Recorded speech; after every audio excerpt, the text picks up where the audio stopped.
Sorry, sending invites. How you doing?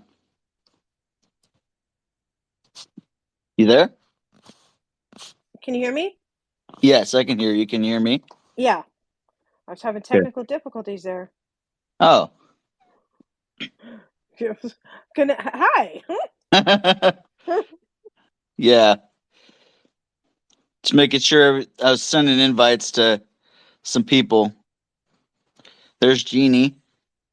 Good to Hi, see y'all. Jeannie. I see there's a bunch of people on other pages. Nikki had a page that he opened up like, I don't know, 45 minutes ago or an hour ago. Yeah, he was probably doing pre, pre setup or whatever. Yeah, I think. I would think he's just. exactly. So we've got double header trivia this Saturday for anybody that wants to be joining. It's going to be a lot of fun. It's going to start at Garrison. I tried to start it earlier, but it's not going to be earlier because Nikki won't be ready till later. So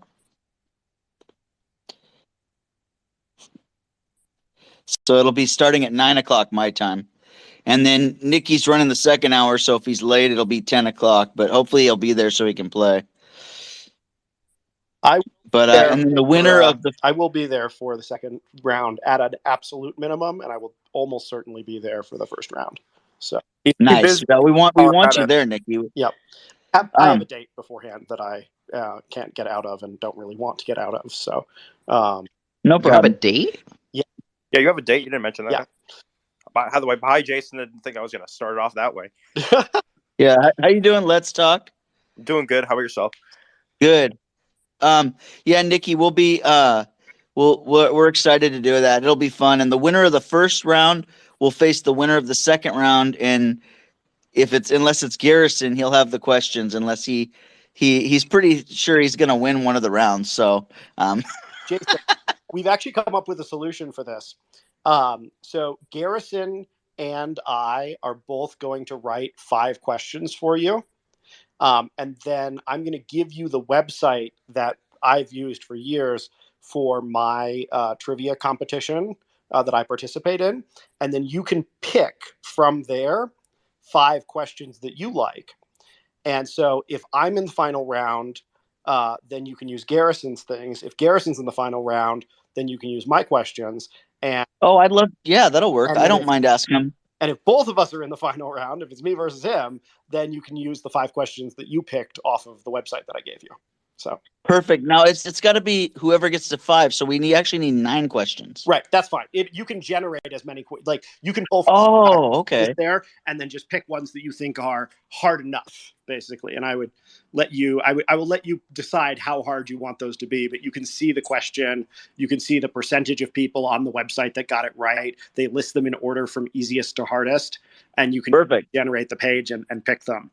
And Perfect. That'll work. Yep. No, that'll be fun. I like that idea actually. That I can kind of be the ultimate closer in that, and it'll be fun. We're gonna have fun. So we hope that you guys are there. Send out invites. Let's get a full room of listeners listening in on the game show. First come, first serve to play. So it'll be a lot of fun. I would say also you should do a scheduled space for that, because I get those notifications from like Ryan and other people, and Mhm. it's a great way to remind people to show up. So Oh yeah, I'll schedule it. No problem. After the forum, Yeah. because I can only have one. I'll schedule it tonight, Nikki, and I'll even send you the scheduled space so that we can prepare for it. I'm excited to do it. I just with football season here and stuff, I needed a break from too much politics in August, and I was spending like 3 nights on the weekend in July and August doing forum or garages so that people could talk. And I needed to take a break. I had to step away.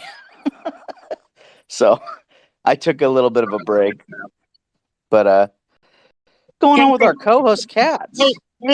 Jason, you'll probably need more than 9 questions in case, heaven forbid, Nikki and Garrison neither got the question right. Okay, yeah, I'll he's got a. I'll get it. We'll get it. They're pretty smart too. But if that is if it's them two facing each other. But Yeah. it could be Colin versus Nikki. You never know because Colin has won a few. We had Matt. I tried to get Matt to be in here. Didn't. Oh, Gaycon won last time, didn't he? Yeah. He. I don't remember actually. Yeah, he came from I behind, think I didn't he? remember Gaycon winning last time for some reason. Yeah, he came from behind. I think. Yeah, Yeah, he did. He came in late and then he just swept the floor. He usually comes from behind. What? So let's. Will you direct the room for a second? I got to find out where Katz is. Sure. What do you want me to do? We're All right. talking. We're just Okay. talking here, and I'm coming out with a hot topic for opening topic. I am pissed, and you know why. Yeah, I can already. Yeah, I know. All right. Quick question. Yeah, you have a question, Dylan? Go ahead. What is the trivia based on? Nikki, that's a you question.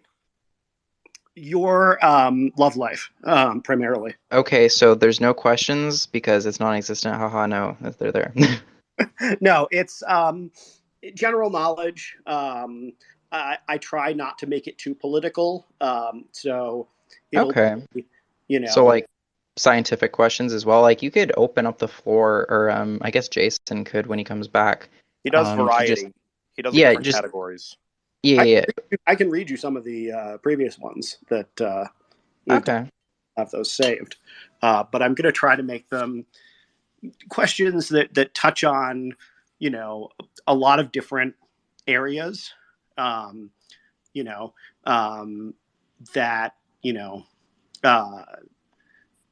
are, some of them are very, very easy. Some of them are probably a little bit harder. I might ask something like, if I take water and I add another oxygen, I end up with this. Hydrogen peroxide. There you go. Something that's, like some things are clever, some things are, wide variety. You might not use it to play your favorite game, but on the island of, I think it's Sumatra, you'd find this type of lizard, a very large lizard. Oh. It's fun, Dylan. Nikki does a good job with those. It'll be great.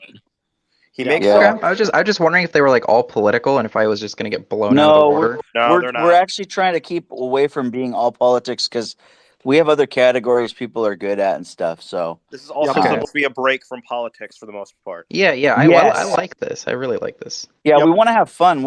Here's the thing: we are all here. We have our political what we believe, but when we do these trivia nights, we just kind of put that aside and have fun as friends. Mm-hmm. So nice. It's good. It's good to do that. And Nikki, I appreciate Nikki's help. And Katz has her way of doing things too. Welcome, Katz. Hi, everybody. I'm sorry I'm running a little late. I confess I accidentally took a 5-minute snooze that somehow turned into 10 minutes. A classic blunder. Here's a question. Why not let Katz do both of the hours? Because Nikki likes doing them too, and I like to make sure that he can. Sean showed up to try to cause violence. Yeah. So all right. So I'm so glad you guys are here. I want to get started on some things. Let's try to keep the forum PG. It's recorded and people listen. But here's the thing that I am going to rant about right now. Last week, we had 3 medical people in this forum talking about medical stuff and their experiences with COVID-19 and their thoughts on what they would do as medical people. And the communist YouTube took down our video off of YouTube. Communist YouTube, you can suck it. I'm just going to say that. That's the nicest thing I can say. I had some other words for them, but I don't really care. We're on Rumble, so if Communist YouTube wants to keep censoring our videos when we have medical professionals on who actually lived experiences, they can just kiss my you-know-what, because we're on Rumble as well. That way people have another platform to get it on. Rumble's not going to censor us. And so, yeah, I'm a little peeved about YouTube doing that. Come on, people have their own experiences, opinions, their own opinions, and that doesn't mean they should be censored. It looks like you were going to undo your mic. Yeah, I Did was you have just something gonna to add? say they removed the dislike button. From what? They removed the dislike button this year, and it really makes me Yeah. upset because I like to see when something's really bad and it's funny, and I like to see people hate on it. Oh yeah. So I call them the communist YouTube. One of my favorite podcasters. They would remove a lot of his videos when they didn't like something about it. So he decided to leave YouTube. And when he went to leave YouTube, YouTube said, "No, you're banned." He said, "No, I left YouTube." He did a video on how he's leaving YouTube and just going to go to and be on Rumble, which he's an investor in Rumble. And so, yeah. So my opening topic is going to be about censoring. But thank you, Communist YouTube, for removing, I think, one of the best medical forums last week with a lot of conversation. We really appreciate how you like to censor conservatives. It's ridiculous. But I'll leave it right there for now. So that's what I want to talk about. But here's the thing. I'm going to read an article real quick. Let's see. I got an article for us here. I know this is not good radio. Oh, real quick. Here at the Conservative Political Forum, we do have Democrats and Republicans and Libertarians in here. So we like in the Conservative Political Forum to realize that everyone has their opinions, and we work to find common ground. We don't always agree with each other, and that's okay. We don't have to agree on everything that everybody says, as long as we can find some common ground, right? So let's see, where is this? Here we go. So Elon Musk responded to Rumble, the founder and CEO, Chris Pavlovski, on Twitter late Tuesday, suggesting that the two should perhaps meet up. Maybe it's worth talking at some point, Musk said to Pavlik. So Elon Musk might join in and help Rumble, where he probably won't have to deal with some of the stuff he had to deal with trying to help Twitter. And I think that's a great. I think that's great for Elon for Rumble. Rumble's growing. They had something else happen on Sunday. I think they went completely public or something. And so, like, I'm really happy, like, our forum is on there as well. And so, like, if people miss what we talked about last week and you don't want to try to dig through Twitter to find our space that we talked about last month, you can just go to our last week. You can go to our Conservative Political Forum link and go to our Rumble site, and all the videos will be there. The Rumble's not going to remove videos just because they don't like what we're talking about, unlike YouTube. So, and since we had that experience happen, yeah, I'm a little peeved about it, guys, and I'm sorry. But let's talk about some censorship because it irritates me. Anybody want to add to the frustration on censorship in general with these? Because growing up, I felt like free speech is free speech. Now, if you're telling somebody you're going to hurt them, that's a different story. If you're going after somebody where you're threatening, it's a little different story. But if people have an opinion, I believe that even if it's different from mine, it should not be silenced. I mean, Nikki and I don't agree on everything, but we have opinions. But you know what? We have common ground, and we do. I wouldn't go, "Oh, Nikki, what you said, I'm sorry. Nope. You can't, that's dumb. That's not how we do things around here." So, Katz had her hand up first. Go ahead, Katz. Well, something that's irritating about the YouTube thing, other than the obvious, they said in their notice, their email, that they go by the WHO guidelines. But then I went and looked at the WHO guidelines, and they're so outdated. I mean, they won't admit that masks don't work, but they don't also, they kind of carefully word it. They don't say they do work, but they kind of say something like they're an important part of protecting each other or some stupid thing. And then I noticed that there's absolutely nothing about any kind of treatments. There's nothing about the antibodies. There's nothing about ivermectin. I mean, or any of the other, similar things that have proven to work. Absolutely nothing. So it's basically wear masks and take the injection is pretty much the whole site. Well, And of course, nothing about what's been revealed about the injection, obviously, because they still want people to take it. It's crazy. well, I mean, it's just like our governor in this state saying, "Oh, you're going to do this or you're going to get fired." I mean, not even giving explanations why. And when he has been questioned, he's stunned. He doesn't know what to say. So you're right, Katz. It's stupid. Mar? Yeah, the whole censorship is irritating. Well, just in general, I was listening to Russell Brand, who I normally don't listen to.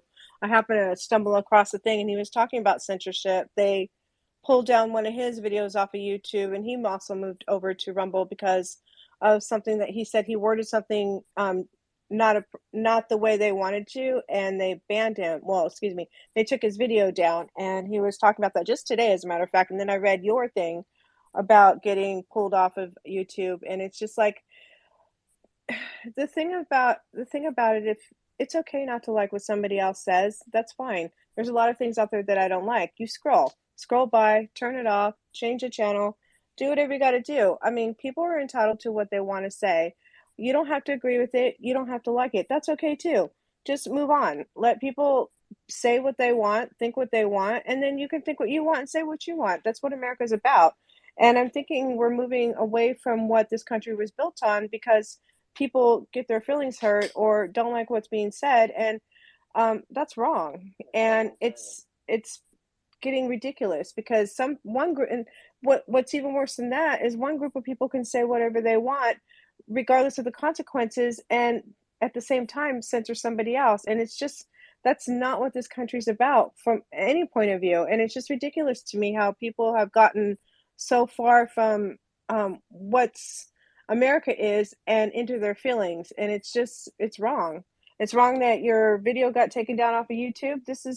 We're not doing anything wrong. We're all together just discussing our points of view and where we are in this country, and it's amicable. I don't understand why they would do that. It makes no sense to me. Yeah, and I think also, if you look at it, it was everybody has an opinion. We're an opinion show. The Conservative Political Forum is an opinion show. We all have our opinions. I'm a conservative. I'm a host. I'm a conservative, but I also have left-leaning Democrats in this room, and some that I think way differently than me. It doesn't matter. We're all giving our opinions. So the nurses and doctors that we had in here last week were giving their opinions on what they thought from their observation. So now I know that next month when I host a Conservative Political Forum special edition on a Friday night or Saturday night with some medical people, that YouTube's probably not going to keep that video up. But that's fine. I don't care. We're on Rumble, and YouTube can go screw themselves when they do that stuff. That's just how I feel. Like, we're gonna keep going with what we need to do here. So thank you, Mar. And you're right. It's ridiculous. We should be able to give our points and stuff. And that's why we have, we're getting in a parallel economy in some ways, Let's talk. When it comes to like all censorship, it's been an ongoing of basically if we disagree with you, for the most part. And the thing is with censorship is it always seems like it has a bias, mainly when it pertains to the left not agreeing with the right. And obviously there's bigger corporations that have more of this authority over YouTube, Microsoft, Google, or any other bigger corporation, or even it could be anything as like simple as a video game company or anything like that. Any of those people that have lots of money and that are, big time corporations, they can censor certain stuff. They can censor you and censor certain things that may have not been an issue. But like my frustration from it mainly stems from the fact these are people with their own opinions. Whatever happened to the idea that we could all just share our own opinions and it was accepted? But it seems now that, for the most part, people aren't accepted of their opinions anymore. It's pretty much an I'm right, you're wrong, you're stupid, I'm smart sort of thing. And it's more or less just been accepted at this point that censorship is okay. It's something that we're used to. People like to debate that the culture wars aren't an issue, but this is one of the sole issues of the culture war. It's the fact that we believe that there's censorship. And we're seeing YouTube going after YouTube channels that, for the most part, are doing nothing wrong with speaking their own opinion on these issues, on what they think, on their own opinions for that matter, that are speaking for what I like to believe as well as facts, because, I mean, some of their opinions can have facts stated in them, and YouTube won't like that. And as, we were mentioning earlier about how the CDC or the WHO, or was it WHO? I think it might have been WHO, but how their guidelines are outdated. Are we really going to listen to these people specifically? These people like to think since they have more power than us, they can dictate how we think and how we want to speak. But they don't. They like to think that because they have money, they can dictate exactly how we are going to perceive our opinions. They want to morph our opinions into their agenda, I like to believe, and they want us to go along with the fact that censorship isn't an issue. So many people say that there is no such thing as censorship. You just said something stupid, but there is. You can't just say something stupid. Sometimes you could say something completely factual. You could say something completely, in your right, and it will be taken down for no apparent reason. And it usually applies by a bias.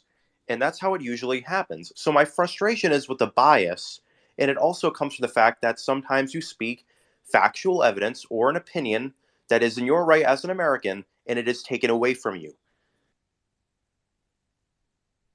Definitely. No, I agree with that. And, I just, people have their opinions on how things have been the last couple of years. And you should be able, like you said, let's be able to speak it and not have it be, oh, we're going to censor you because you said what we don't like. I mean, that's ridiculous and it's stupid. It's why I'm pissed. I've been pissed all week since Kat told me this. I've been on a rant, if you read my Twitter feed, every day about this because YouTube is stupid for doing that when it's an opinion. So it's kind of pissed me off. Dylan, go ahead, bro. Yeah, I've been waiting for my turn. So I do disagree with censorship as a whole. Now, there is one little asterisk and caveat next to that, and that just happens to come down to one of my favorite topics, and that's nuclear engineering and particularly nuclear power. The number of people that I have seen legitimately opposed to nuclear power because they think that a reactor can explode like a thermonuclear warhead is asinine. Those people, I don't know how they drive a car, walk, and chew bubblegum. Like, what the hell? The number of like completely batshit insane,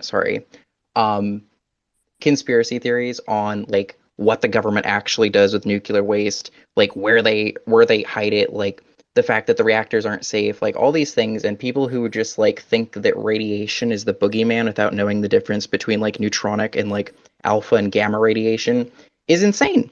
And like there are legitimate points where people are fear mongering, like specifically about like 5G. 5G is not going to give you like neutronic radiation. Like that just doesn't like that physically cannot happen. And it's just like those things where it is like you could physically prove with experimentation, with like safety protocols that are currently in place, have been since 1975, that these things don't exist, or that like there is no possible way that the Higgs boson particle accelerator is going to cause a black hole. Like that is one of my other favorite ones. Like where did you just think of this like after 3 tabs of acid? Because that makes literally no sense. Please put together a theoretical physics paper on why that would occur. You don't have one? Interesting. Same thing is with, oh my god, it's just, there is a need for censorship when it is like insane, like crazy people insane. And there are sadly just a lot of people in the general public who they've seen like pop culture, Hollywood movies, where they're like, oh, Superman saved a reactor from exploding, or like The Simpsons, where like obviously it's satire, but people don't get that, and then it's just stuck in the public consciousness of like this can happen, and then it just never disappears. And there's a point where I think some authority on that should come into play.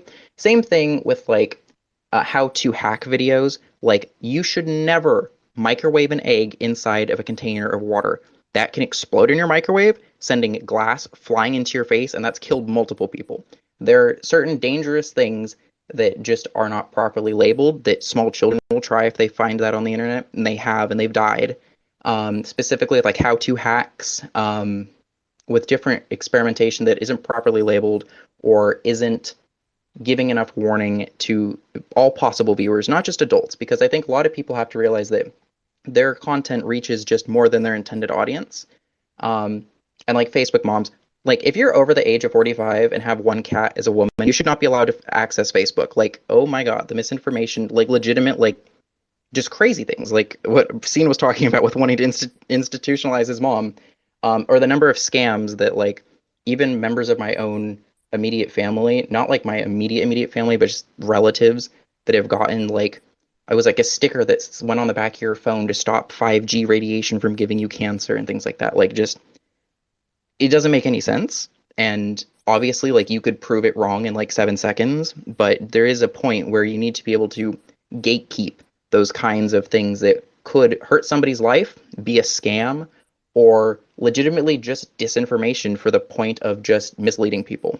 And you really can't tell, but there needs to be like a legitimate process that is able to follow and be like taken care of without, completely being used as a cudgel to stop legitimate questions about certain topics, like the efficacy of vaccines or whether you think they work or not. I know there's still people who think plenty of things about it.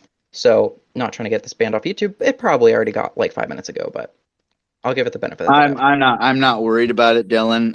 We're on Rumble, so if YouTube decides that this episode is going to get banned too, we'll just keep putting our videos up, and if they ban certain ones, well, I got double barrel for them. All right, we got 3 people with hands up, and I want to get ready for Cats for Education. So, Nikki, Jeannie, and then Mark can close us out. Go ahead, Nikki. So the first thing that I'll say is that you absolutely need to get this put up on a podcast host, because it's audio. It's not, there's no video component to go along with it. And it's really, I tried listening to it on Rumble because I couldn't find the episode I wanted on YouTube. And it just doesn't work well on your phone. You can't be doing anything else. It's easy to, this is the type of content that is really made for being put in a podcast. And the nice thing about podcasts is nobody can take them down because it's your content. And either you can host it directly on any number of podcasting hosting services, or you can host it just on your own server that nobody can touch. And I would strongly, I think both in terms of a censorship perspective and and in terms of a accessibility perspective, where it's much, much, much easier to listen to the content, which at the end of the day is the whole point of doing this. And I'd be happy to chat with you offline about the right way to set that up, but I just think you'll get a lot more people listening to it if you throw it up on a podcast than if you direct people to Rumble. You know what? I'm down with that too. We'll talk about that, Nikki, because I want this to grow. I'd like my job to be helping to stand up for people and inform people someday, and not do what I'm doing for work. So, yeah, we'll definitely talk about it, Nikki. I like that idea. Thank you, by the way. Jeannie, go ahead, and then Mar. I think that these private companies should be able to do whatever they want. And if enough people get banned from it, people will go other places. YouTube is huge. I get that. If doesn't Facebook own YouTube? No, Google does. Yeah, Oh, Google does. Okay, yeah. I knew there were, but if Google can do it, somebody else can do it too. And I don't have a problem at all with banning things if they're a private company, unless, I've heard that that some of these companies, uh, have an open door to the President Biden and his merry men. And I just think that if they're connected with the government, then that is, in fact, censorship. So, it depends on who's listening to who or telling YouTube what to do is the bottom line. Definitely, that's good, and I agree. I mean, companies do have a right to do what they're doing, but I do believe that YouTube was, when it first started, was for everyone, and people, obviously, if there's things like harming people, or like Dylan said, where you're teaching kids how to do things that could harm them. I mean, I could see that stuff being censorship, but just talking about what you believe on a vaccine, what you believe on freedom of speech, what you believe on guns, that stuff shouldn't be censored. I don't feel like, unless it was to harm somebody. But it's just us talking and giving our opinions. So, Mar, and you're the last one on this topic. Okay, so kind of curious about some things. I do have a problem with private businesses censoring people to a degree. Like, for instance, in the election season, where they start banning people that they don't agree with and silencing one voice and then letting another voice be told. So, in my opinion, if you're going to ban political or whatever, ban them both. Don't ban one or the other, because basically it's only one-sided and people are only getting one opinion. And it should be all voices get heard, so that I have a problem with. And then who determines what's fact or fiction? Because what you believe to be true, another person doesn't, or what another person believes to be stupid, you might think is great, so that gets into a slippery slope where, who really determines that? I just think that, again, it's like Jason said, it's an opinion. People are allowed to have opinions. This is what this country was built on. If you're not, if now I do draw the line at, hey, if you're threatening to hurt somebody or harm somebody, of course, or steal or do whatever that's illegal. Yeah. I mean, of course, obviously you might want to like Twitter does, they censor you for a week. I got a ban a week for something I said that they got pissed off about. They banned me before I even hit enter. After I hit enter, they banned me.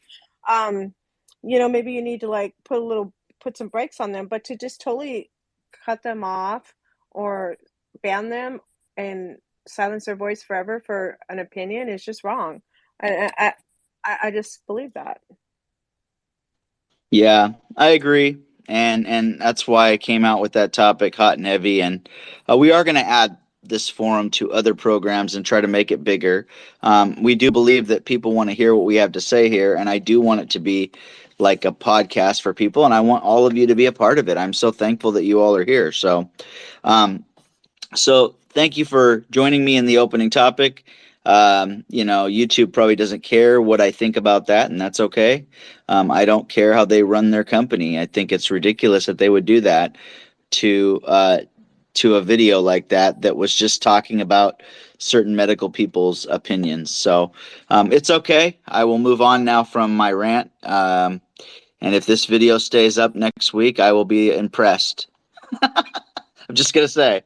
Anyways, so let's go real quick to the forum guidelines here. And just bring these up real quick. As freedom thinkers here in the Conservative Political Forum, we believe in and value our constitutional rights. We recognize that even amongst ourselves, there are varied opinions. This forum is a safe place for all, and we don't tolerate personal attacks or raise voices. We also ask that you are considerate of persons who do not want to hear profanity. Please be self-aware of your mic time, as we want to ensure that everybody can contribute to a particular topic. And so with that, we are going to send the mic to the great Cats and let her start Reducation. All right. Thank you so much, Jason.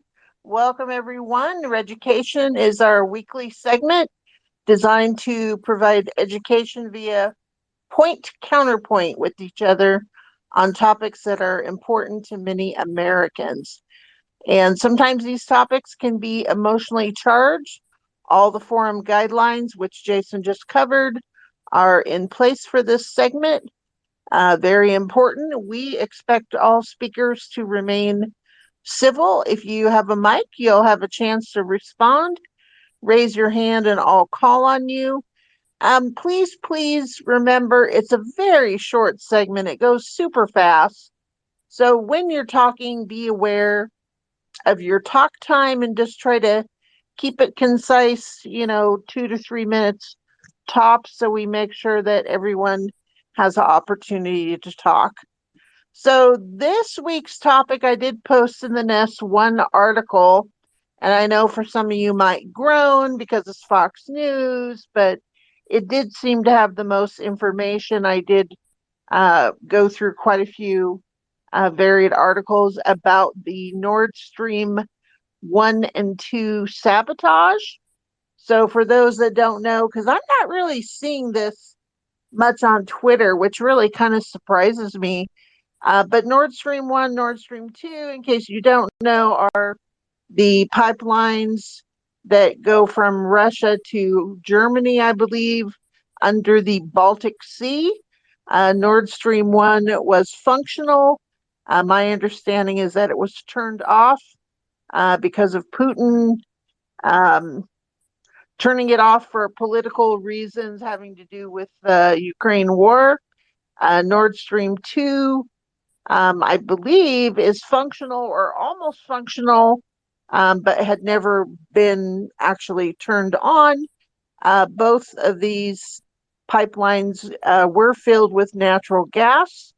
There was a explosion on the ocean floor or the water floor that created 3 holes in these pipelines, and of course, obviously, the gas leaking out, creating havoc for marine life and also the toxic fumes going into the atmosphere. So from a climate environmental aspect, that is not a good deal. I have not been able to find articles explaining the ramifications of that aspect of it, which kind of shocks me.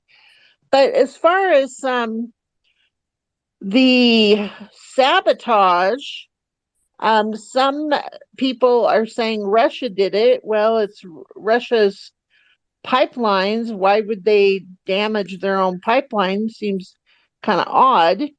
And then we have an actual quote, and it's on video, that Biden, and I'll read you what he said, publicly stated that he would take these pipelines out.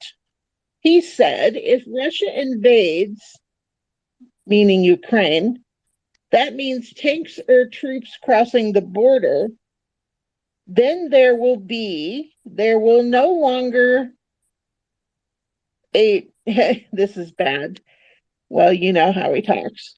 There will no longer be a Nord Stream 2. We will bring an end to it.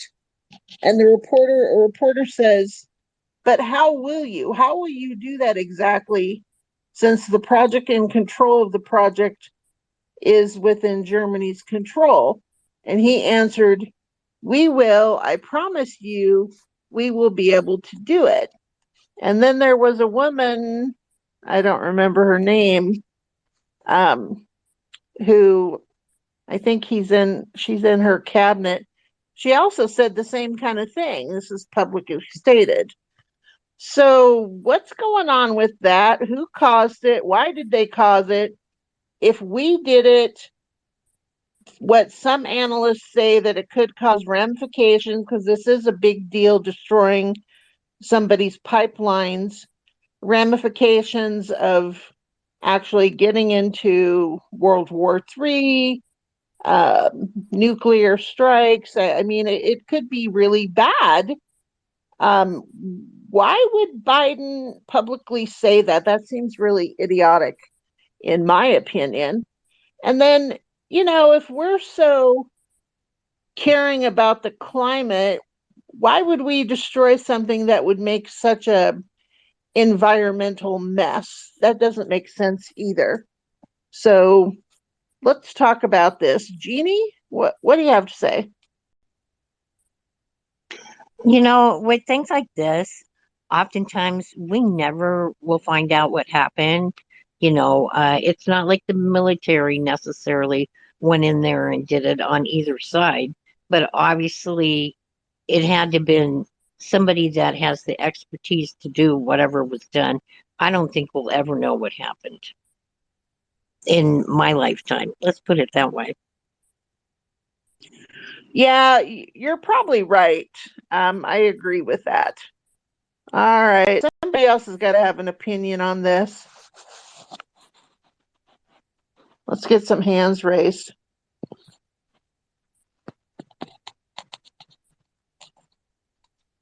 Jason?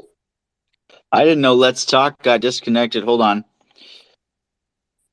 I that comment you made about with what Biden said, I believe Dan Bongino brought that up today, and I thought that was kind of strange that there could be. I'm not going to say there is, but there could be some sabotaging coming on from our country.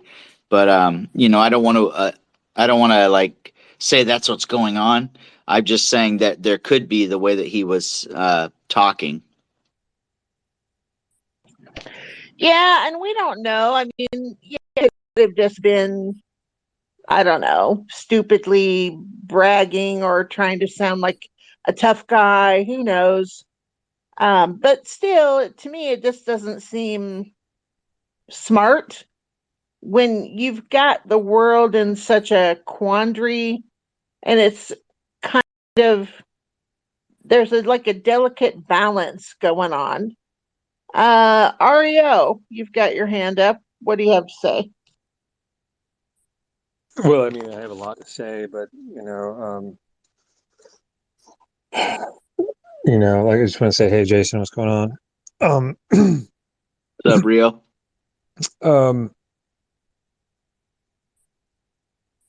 What was the topic beforehand? Because I kind of got a loose version of it. Cats. Well, the topic for education, which is this my short 30-minute segment, is the sabotage of the Nord Stream 1 and Nord Stream 2 pipelines with the explosion. Yeah. Who did it? Why did they do it? The ramifications and so forth. So as a person who has been educated in natural gas and the oil industry and all that other thing, I mean, my father, almost 50 years under his belt for consulting risk management on oil projects and things of that nature. Nord Stream, that pipeline was buried, I think, about 320 feet underground. However, the pictures that are coming out clearly depict something happening. But the fact that the pictures are there and were precise gives me pause. And like everything they said is not, I mean, it's not how it works. You're not talking about an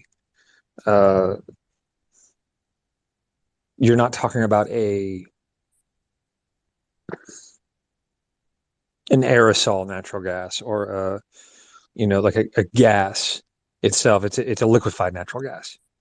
And so like, oh, it did this over here and it did this over here. If you break a pipeline with that much water and that much pressure, it's not going to go anywhere. And so, to your point, you really have to look at,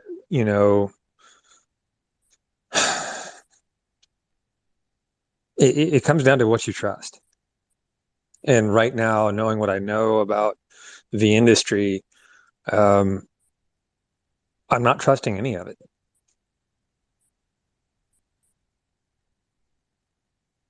Well, when you say you don't trust, what exactly is that you are not trusting? So, the EU, someone, I don't know his name, I don't know his station or anything of that nature, comes out and says, "Hey, thanks USA," and then posts the picture of like a rupture in the ocean. Um, you know, that to me looks like optics. Um, there's a lot of operating companies and there's a lot of other companies that have uh, stake in Europe and the natural gas and the petroleum industry, as well as around the world. And so, I mean, I don't trust the optics that are given and what is being said, just because of the fact of, you know, it's just the industry itself and how it works. Okay, we'll go with that. I appreciate your insight and where it comes from. That's always very welcome. Mar? I kind of agree along those lines because everything the news puts out is crap right now. So I don't really trust a lot of what they put out there. And just to have that whole commentary of thanks, America, it's almost like they're trying to push us into something that we're not ready for, and involving us in possibly sabotaging that pipeline, um, whether it was sabotage or not. Like, I have a for me, I wonder what we see is true or false every time something comes on the TV. Like, because let's take for instance, there was a hurricane a few years ago where CNN got on and they were talking about how deep the water is and how windy it is, and he was up to his thighs in water, and then you pan over. Somebody panned over, and you can see the kids are just playing in the street, and there was nothing going on, and they were deceiving us to make it look like it was worse than what it really was. And so I often wonder what what is really true and what is not on the TV. So I think a little more information needs to come out before a true opinion can be formed, because I think they're trying to sway the public one way before everything gets out rather than finding out what's really going on. Thanks, Mar. Yeah, I didn't like it when that person said that thanks America thing either. Because, then it's like he's saying, yeah, you guys did it. But, Biden already had done that. So, what's different there? I'm not sure. But yeah, I remember that thing about the hurricane. It was kind of funny, but kind of not. But I definitely get your point. Sean. I just wanted to touch on a couple of points because I've been following this extremely closely about the sabotage of this Nord Stream 1 and 2. One key point that he said about it being underground, it's not underground. It's above the surface, but it is in the ocean, but it's not like in the ground under the ocean. Like, you can see the pipe, and it's only about 300 meters down. So That's what I said. It was about 600 feet, or it's in the water. It's not underground. Right. I think you said buried, but I'll move on. It's very confirmed at this point that this was in use of explosives that caused this, because they've registered the detonation. This is an act of sabotage. We're not yet sure who it is, but it does appear to be a good chance that it is the United States, and it would be within our interest to do so. Are you saying it would be in our interest to have caused the explosion, or did I misunderstand in our you? current stated foreign policy goals, as we said we would do something about Nord Stream 1 and 2, and this would fit the bill of us doing something about it, and that's sort of the common conclusion on this. That, or Russia also detonating explosives to blame us for it, which is also an option, but someone detonated explosives to make it go off. Okay, thanks, Sean. Let's see. I think it was Ario and then Jeannie, but correct me if I'm wrong.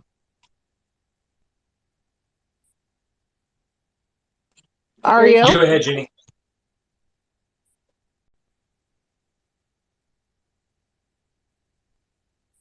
Jeannie, go ahead. Go for it, Jeannie. Okay, sorry. Sean, why is it in the best interest of the United States to sabotage a gas line that eventually It's not in the best interest of the United States. It's in the best interest of our stated foreign policy goals from the State Department. Because I was just going to say, that natural gas helps, Germany and other parts of Europe. And I would think that would be a horrible thing to do to humanity to, stop any natural gas from flowing through it. Am I off base there? All I'm saying is that that's just the current theory that people have on this one. That's the common one. Especially because it doesn't make sense for Russia to blow up their own pipeline because that's not in their economic interest. The only person this would benefit is a Western NATO country. That's what Dan Bongino said today, that it doesn't make sense for Russia to blow up their own pipeline because they're going to lose money, and that with Biden making those comments, the U.S. might have had some part in it. Yeah, I agree. I don't think it makes sense for Russia either. So we got Ario, and then after Ario would be It's Vibe. I think it's Rio, Cat. Sorry. Oh, I'm sorry. Okay, Rio. No, I mean Ario, Meme Wagon, Rio, like it's fine. I answered to both. Okay, there you go, Cat. I was wrong, Cat. Sorry.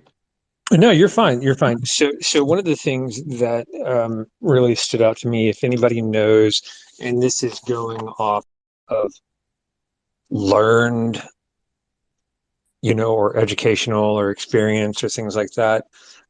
If anybody who's here is familiar with ballistics and saw the picture of the quote unquote explosion, that is more than likely a close. I mean, it looks to me, and I'm not going down a rabbit hole, I'm just basing this off fact. That is a close surface detonation. Because you do not get that much froth. You do not get that much of an area if something, 1,000 feet underground goes off, or in the water goes off. There is a dissipation of the force because that's how water works. And so that's another thing that made me scratch my head about it, is this just optics? Okay, fair enough. Vibe, welcome. And what do you have on this? Okay, so it's not in the best interest of the United States, but in a way it is, and I can tell you how it is. So someone can correct me if I'm wrong. Who is one of the largest exporters of liquefied natural gas? I believe it's the United States. So not anymore. Okay, so are they second? Due to recent policies and EPA hand downs, I would have to double check on that. Give me 1 sec. Okay, so even if they're in the top 3, top 4, top 5, whatever the case may be, so if they did have something to do with this, and this is just my opinion, they could now take the natural gas that got sabotaged or whatever and take it, and then now the United States can ship it over there, right? So that benefits them gigantically in a money thing. So now you're sending liquefied natural gas over to there. So the United States does benefit from that, in theory. So that's all I got to say. So 2021 by billion cubic meter, Australia was first, Qatar, United States third. Okay, so right. So Australia and Qatar, are they going to send liquefied natural gas to those countries that no longer have that deal going on? Probably not. So another one, and this is the list: Australia, Qatar, United States, Russia, Malaysia, Nigeria, Algeria, and Indonesia. Okay, so there's a group, but all I'm trying to do is just kind of throw that out there. That could be a play at hand if the United States was somewhat involved with that. I mean, it's just a theory. And Well, if I you, mean, the interesting thing enough is Poland actually has a large natural gas field and has a pipeline into France Baltic, and Germany. yeah, are you talking about the new one that they just opened the other day in the Yeah. Baltic? They Yeah. They opened up their new pipeline almost the exact hour that this one blew up, Yeah, which is that's suspicious. pretty ironic. Yeah, the Baltic. Never. Sean, you had your hand up. What do you have? I wanted to add the point where I looked it up. This section of the pipeline was only about 80 meters under the water, so it's even closer to the surface than we had previously mentioned. So I guess that could explain a lot of the gas leaking. So it wasn't an open pipeline, but they had to have a certain amount of liquefied natural gas running through it to stop ocean water from seeping into it. Thank you. I'd like to ask the room if there's anyone who has a concern whether it gets revealed as a fact that the U.S. did it or it doesn't get revealed as a fact. Does this concern you that it's going to intensify and cause an unfortunate forward movement in a world war and even potentially nuclear aggression?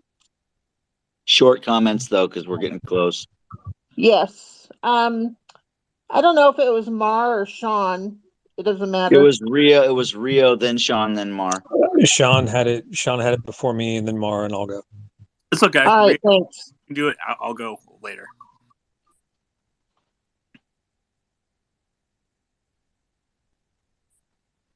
Ladies first. Go ahead, Mar. Yeah, I am concerned about it. I'm concerned that we're going to be dragged into a war that we don't need, and that bothers me a lot. Well, honestly, just the whole thing about if it's going to tick somebody off to the point where they throw the first nuclear volley, that makes me really worried that once one goes, it's going to be a free for all and you can kiss your ass goodbye. Sean or Rio, I don't care who goes next, but we do got to wrap up. Thanks. I'm deeply concerned by it. Like I said, it might be within the interest of stated policy goals from the State Department, but I think that this is something that should never happen. I also think that a real fear on this is if it wasn't us or a Western NATO country, this happened in Danish waters and could be considered an attack on a NATO country, and they could trigger Article 5 over it. So that's also a thing to consider. Okay, thanks, Sean. Appreciate your knowledge and insight on this topic. Ario? Well, one of the things that have been mentioned is in the news is the some of the Russian fleet in the Black Sea, like all of them have been exported out and they are now moving around. But at the same time, like I'm concerned about the theater. I'm concerned about what it's going to trickle down to the individuals, the states, and around the world as theater. And, I'm extremely skeptical about this whole thing because like I mean, there's like pictures coming out of from Russian media that they found some sort of vessel on there, and I've seen the pictures of it, and it looks like a makeshift I want to be cool. It looks like a stage prop. It looks like someone actually put this together within 24 hours because there is a Logitech webcam on the front of this apparatus, and I was like, you've got to be kidding me. And then there's like a couple of flashlights that are just stuck in and turned on. And so like I'm really, really skeptical about it. Yeah, that sounds pretty cheesy. We got to wrap up this session for Jason's. Joshua, you did have your hand up. Did you have something brief you want to say about this? Yeah, thank you. I have something to share here. Well, how are you all doing? Good. Are you going to be talking about the sabotage of the Nord Stream 1 and 2 pipelines? That's what our topic is. Not really. I have a very interesting story here. I wish you guys could give me just few minutes. I explain that to you guys. Maybe Good night, y'all. some of you could be interested. All right, So Cass, go ahead. Go ahead, Jason. Cass. Go ahead. Well, Go ahead, Cass. yeah, thank you so much. I wish you. Joshua, we have a segment at 8:30. We're gonna end, and it's about a specific topic. So you may have time to speak about whatever later on, but I'll leave that up to Jason. Thank you everyone for your participation. Probably, yes. I'm sure you're right, Jeannie. Thanks everyone for your participation. Very interesting thoughts and insights. Awesome. Thank you. Katz, you can go over the forum guidelines right before we go. No, Katz? No forum guidelines? Yeah, I had to open it up. All right, yeah, Okay. no problem. All right, we got this.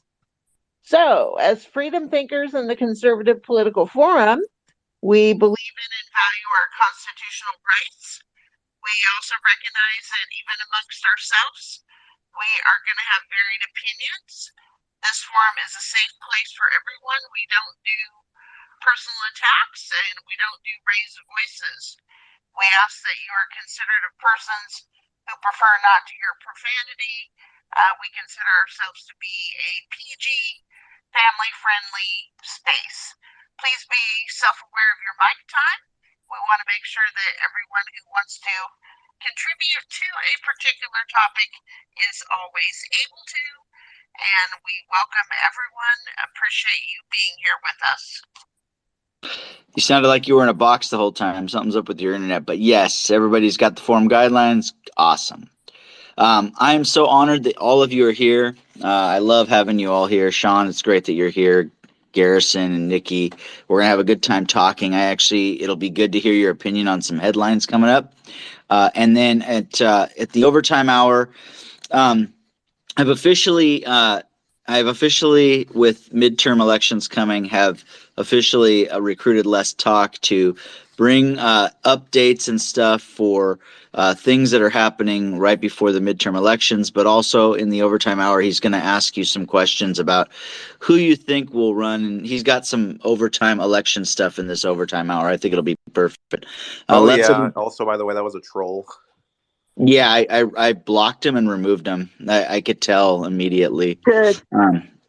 Because we don't want that in here. So Let's will be bringing that stuff, and then Let's will be bringing us updates probably once a week getting close to the election. And then on the 26th of October, we're going to do a pre-election conversation. So we're not going to do headlines. Myself, and I'm recruiting Traz.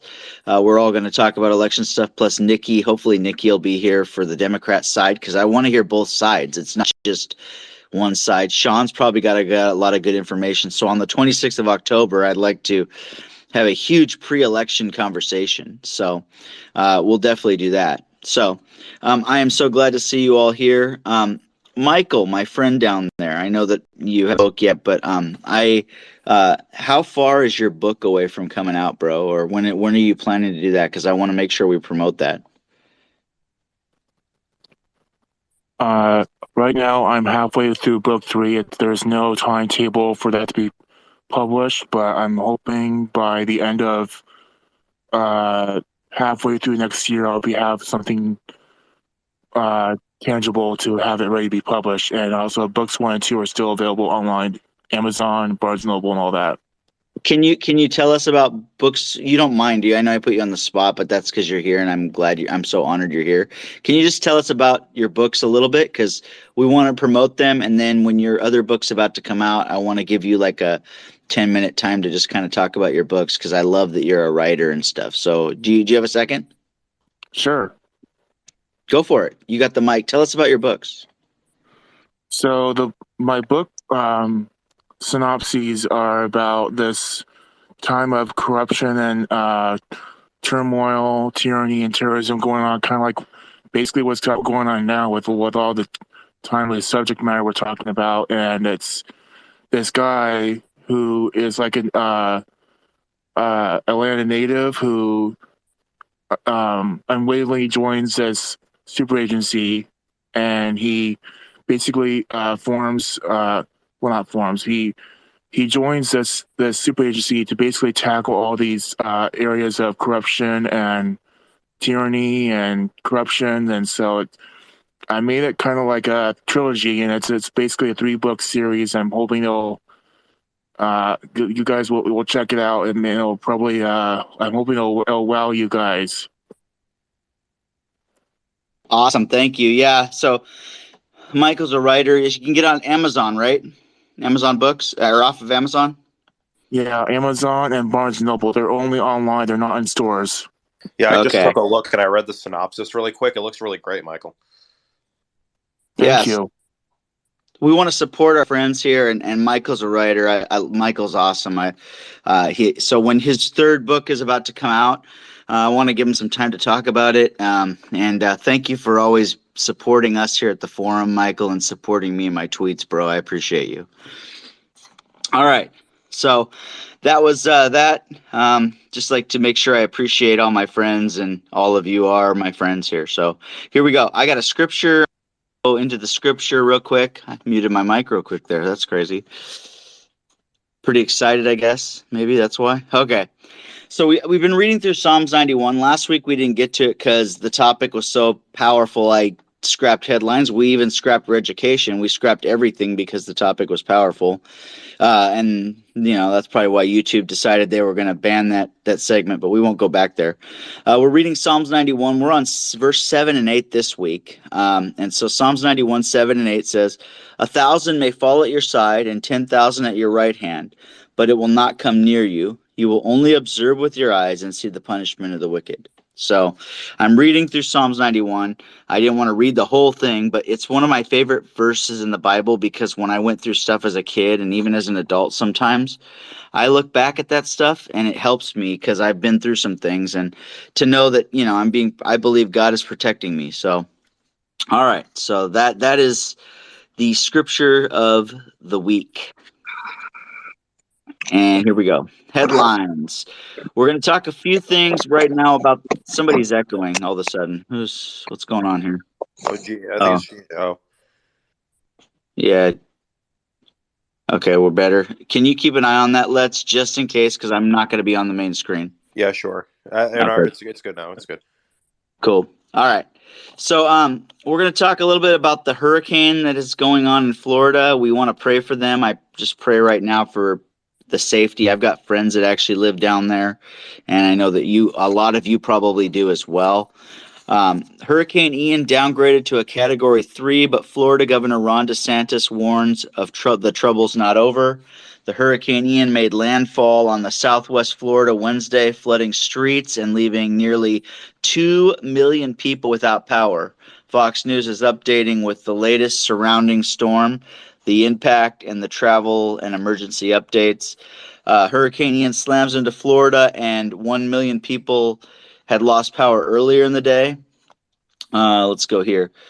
Hurricane Ian made landfall in Florida, and as it talked about, for more than 1 million people were without power in the wake of the destruction. The Category 4 storm slammed into southwest Florida on Wednesday afternoon after residents of the Sunshine State spent days preparing for the destructive forces. Residents who chose to remain at home rather than evacuate could find themselves stranded for days. A press briefing Wednesday afternoon where Florida Governor Ron DeSantis warned that the 200,000 power outages that hit the state before the Hurricane Ian landed before Hurricane Ian made landfall, if I could actually speak, was a drop in the bucket compared to what's going to happen. So he's basically warning them of what's going on. And because of all the destruction in Florida going on right now with the flooding and stuff, in Fort Myers, the police have issued an emergency citywide curfew beginning at 6 p.m. to prevent looting during the hurricane. The city of Fort Myers has issued an emergency city curfew to protect and safeguard the health and safety and welfare of residents, visitors, and first responders, Fort Myers police said in a tweet on Wednesday. The curfew will be in effect beginning at 6 p.m. for the next 48 hours. So they got a lot of curfew stuff going on. So let's just keep them in our prayers in your prayer time. If you guys could be praying for them. I don't like seeing that kind of destruction happening. And, I know we all probably have friends or we know people that live there. So, all right. So Joe Biden asked if deceased Republican was in attendance at the White House event when she was actually killed in August. And he did this today. Biden delivered remarks at the White House Conference on Hunger, Nutrition, Health on Wednesday, where he asked if deceased Indiana Representative Jackie Worlowski was in attendance. While thanking several bipartisan elected officials, Biden named Jackie and then asked, "Jackie, are you here? Where's Jackie?" So, I think that's part of the dementia kicking in, and it's really sad. And the White House tried to cover that up earlier today, and it was ridiculous how they did that. So, all right, this is the topic that I want to talk about tonight, and get like Garrison and Sean's opinion on it and Nikki's opinion on it. But White House Republicans introduced legislation to redirect funds from the IRS to the Border Patrol. House Republicans, led by New York Rep. Claudia Tenney, introduced legislation Wednesday to redirect funds intended for Internal Revenue Services, the IRS, to U.S. Customs and Border Protection, the CBP, as the border crisis worsens. The legislation, first obtained by the Daily Caller, would rescind all the obligated funds under the Inflation Reduction Act, which Biden signed in July, for new IRS enforcement activities. These funds would be reappropriated to the CBP to hire additional agents to secure the southern border. Republicans have expressed particular concern about the more than $80 billion in new funding for the IRS, which allows the agency to hire up to 87,000 new employees. Although Democrats claim the increased funding would increase federal revenue and allow Congress to pay down the federal debt, GOP officials argue that the middle class and poorer Americans will face more audits, which I kind of agree that's what will happen if that happens. I like the idea of reallocating funds to the Border Patrol. That's my opinion. And then these are some things that elites have. These are some elite things, so like Hollywood and stuff. And I really hope Alec Baldwin faces some charges. Exclusive. Alec Baldwin looks defeated as he faces criminal charges over a fatal onset shooting and offloads his $29 million Hamptons home to shield his assets and protect himself from looming legal bills. So that's Alec Baldwin. We can talk about that tonight. I often think that he pulled a trigger. He should face something. But we can talk about that. And then this is just ridiculous. This shows you how out of touch some of these elites are. So Jimmy Kimmel was on the Monday Night Football game, came to the Monday Night Football game, and he was being interviewed by Joe Buck and was asked, how hard is it to travel with his show? And his response was very elitist. He said, it's tough because it interferes with my workout schedule. Ridiculous. I'm just saying. I think that's, it wasn't. It just, I find that to be really weird. So let's talk about the 87,000, the funds being allocated from the IRS to the Border Patrol, and what you guys think of that idea, instead of having IRS agents going around and harassing hardworking Americans like myself or like all you guys. Cats.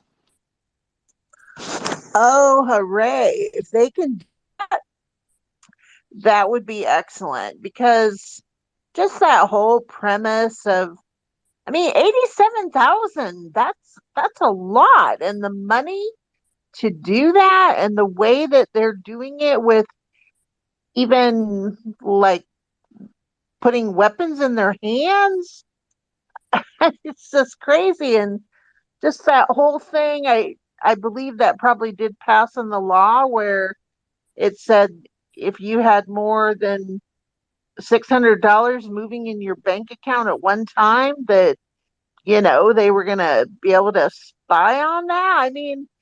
How many people have $600 moving in their bank account often? Honestly, pretty much about everyone. And given the fact that the way they've politicized every aspect of the government, I don't believe for a minute that these IRS agents aren't going to target conservatives and leave Democrats alone. And that's what I have to say. And so, like, I have a friend who sold a house today. So if he got money back from that and he put it in his bank account, or was selling a house today, I'm not going to call him out, but I hope it went well for him. If he put, let's say, $5,000 in his bank account from that, it sounds to me like he could be checked out by the IRS, Cats. Yeah, if they left that provision in the bill, which, as far as I know, the last time I saw it, it was still in there, then heck yeah, that's going to be a huge red flag. Definitely. So that's ridiculous.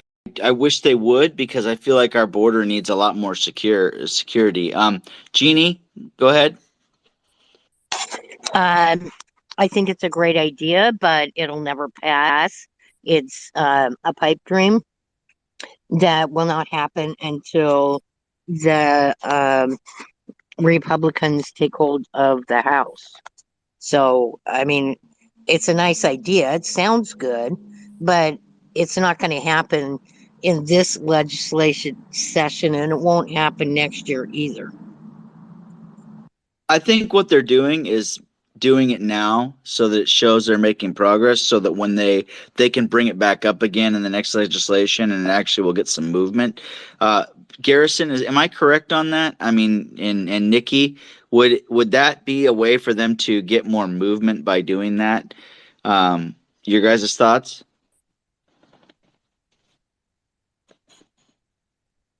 Oh, Nikki left. Did he? Okay, I was gonna let him go first. Oh, he's coming back. Do you want him to go first?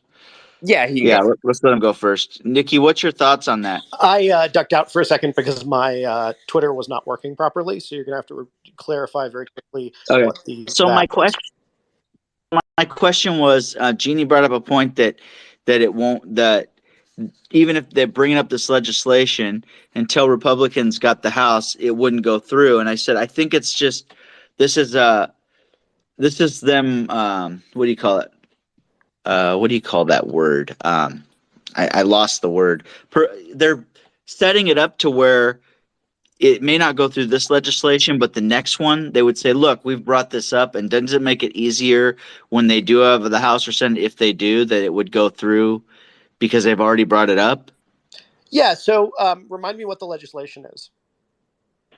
So it was the IRS agents. The Republicans have put out they want to take and divert the money that was going to the IRS agents, and they want to send it to the Border Patrol, and it's Republicans that have put that bill out.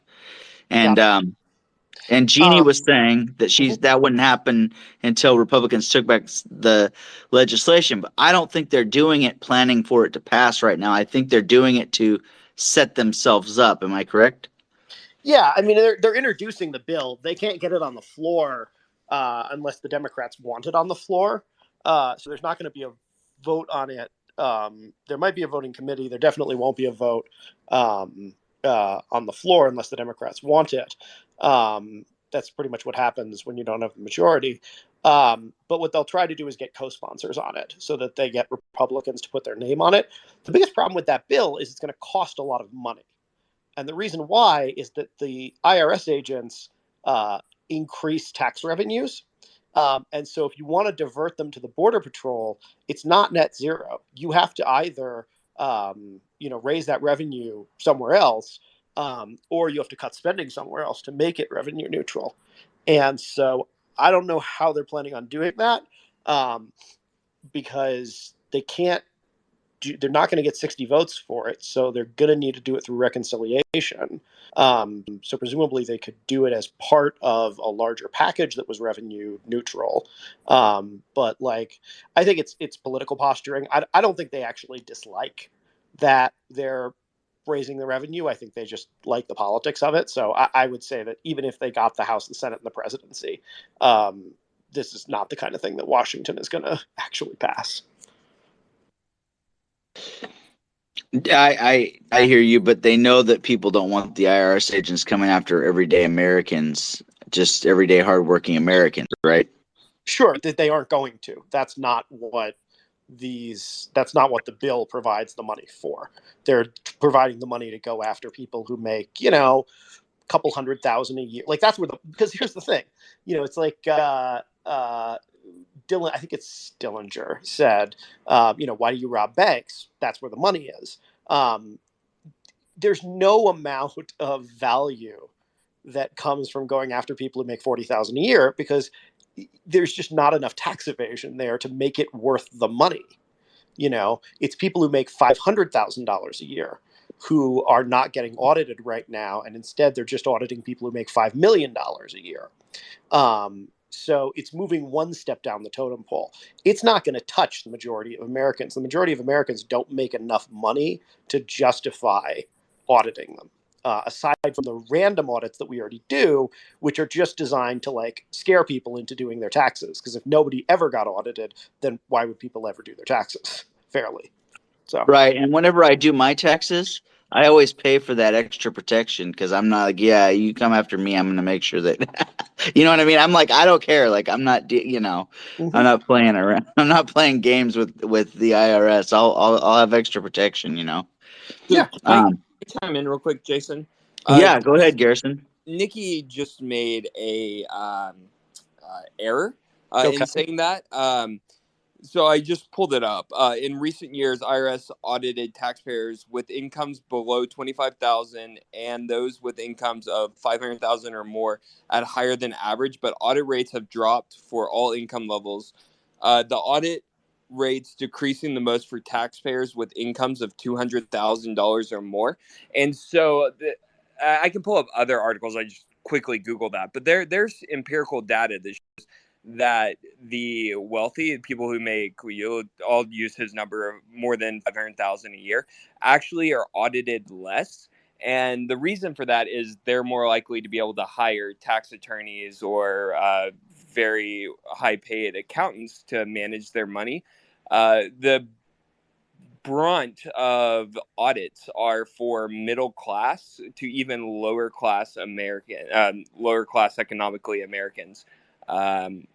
So I don't know where he was getting the data that they're only auditing the wealthy. In fact, it's the opposite. They go after middle and lower income earners the most.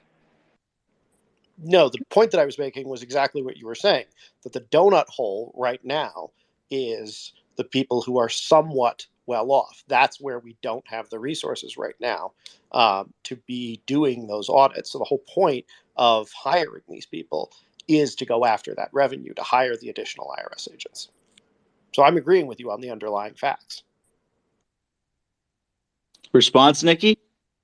I mean, Garrison? Sorry, Nikki. Garrison? I'm glad he agrees with me. We found something we agree on. To the original point, I think Nikki is spot on. I guess we're going to agree again. It's going to be a slow form if we always just agree. But yeah, it's political posturing. It's not going to, even if we had control of the House, Senate, and executive, we probably still wouldn't pass a bill like that. It gets kind of annoying sometimes when it's like the opposition party, which we're in now, just putting out bills to make a statement that even if we were in control, we probably wouldn't pass ourselves. Well, and that's what I thought it was. Even when Jeannie was saying that, I agreed with her that nothing's going to pass. But I felt like they were just trying to make it look like they're doing something, or at least setting themselves up so they look like, look, we tried to do this. That's where I was coming from with that, Garrison, and I think that's what Jeannie. Is that what you were thinking, Jeannie, too? Yeah, I was also thinking that. Plus, I was thinking also that I believe the amount was 67 billion to go to the IRS, and I don't see how that's ever going to become budget neutral when I doubt they'll make $67 billion auditing people's tax returns between 100 and 200,000. It doesn't make sense unless they did everybody who made that amount. They won't. I still don't think they'd even come close. Definitely. Cats? Well, to Nikki's point about diverting funds or sending funds for Border Patrol agents rather than IRS agents, and that Border Patrol agents aren't going to bring in money, so to speak. And I'm not trying to get off topic. Well, let's just stop sending money to Ukraine for Zelensky to stuff in his pocket and launder with his elite friends. And that's all I gotta say. All right, Nikki. you I don't know what's going on with your internet, Cats, but you've echoed a couple times tonight. It always does that when you've got like a slowdown or something, just so you know. Nikki, go ahead. It's 79 billion, actually, not 67. And it's the reason why that doesn't make sense is because it's 79 billion over 10 years. So it's actually 7.9 billion, and actually a little bit less than that because it goes up over time because of inflation. So, and that's very doable. I mean, they have actuarial estimates on, if we audit this many more people, this is what we'll likely get, because they can look at the existing data of here's the audits we've done and here's how much we usually get from it. So I think that more than most times when government makes these estimates, they can get a pretty good handle on how much doing all these additional audits will generate. So, Nikki, I have a question for you. Let me say, sorry. Thanks for that clarification, Nikki. Oh, you were just thanking him, Jeannie? Sorry. Okay. So I wanted to. I'm going to change the subject a little bit because I wanted all of your guys' opinions on this. But we've heard about how Alec Baldwin shot and killed somebody on the set of Rust. And so I'm going to start with Nikki.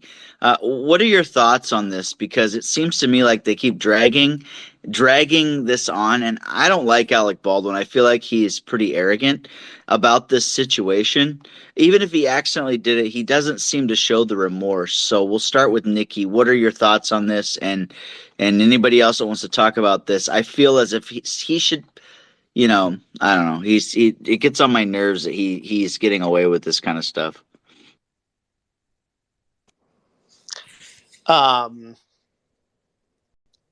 Let's see. My thoughts on this are very, very simple. It's about A, B, C. Always be closing. Coffee is for closers. First prize is a car. Second prize is a set of steak knives. Third prize is you're fired. And that is my best Alec Baldwin impression. And I could not care less about, like, with all the other shit going on right now, Alec Baldwin is like empty pop culture calories to me. And I cared about it for about 12 hours when the news came out, and I haven't thought about it since. All right, so I'm going to bring something else your way because I dealt with something in my life. Sorry, everybody, with your hands up.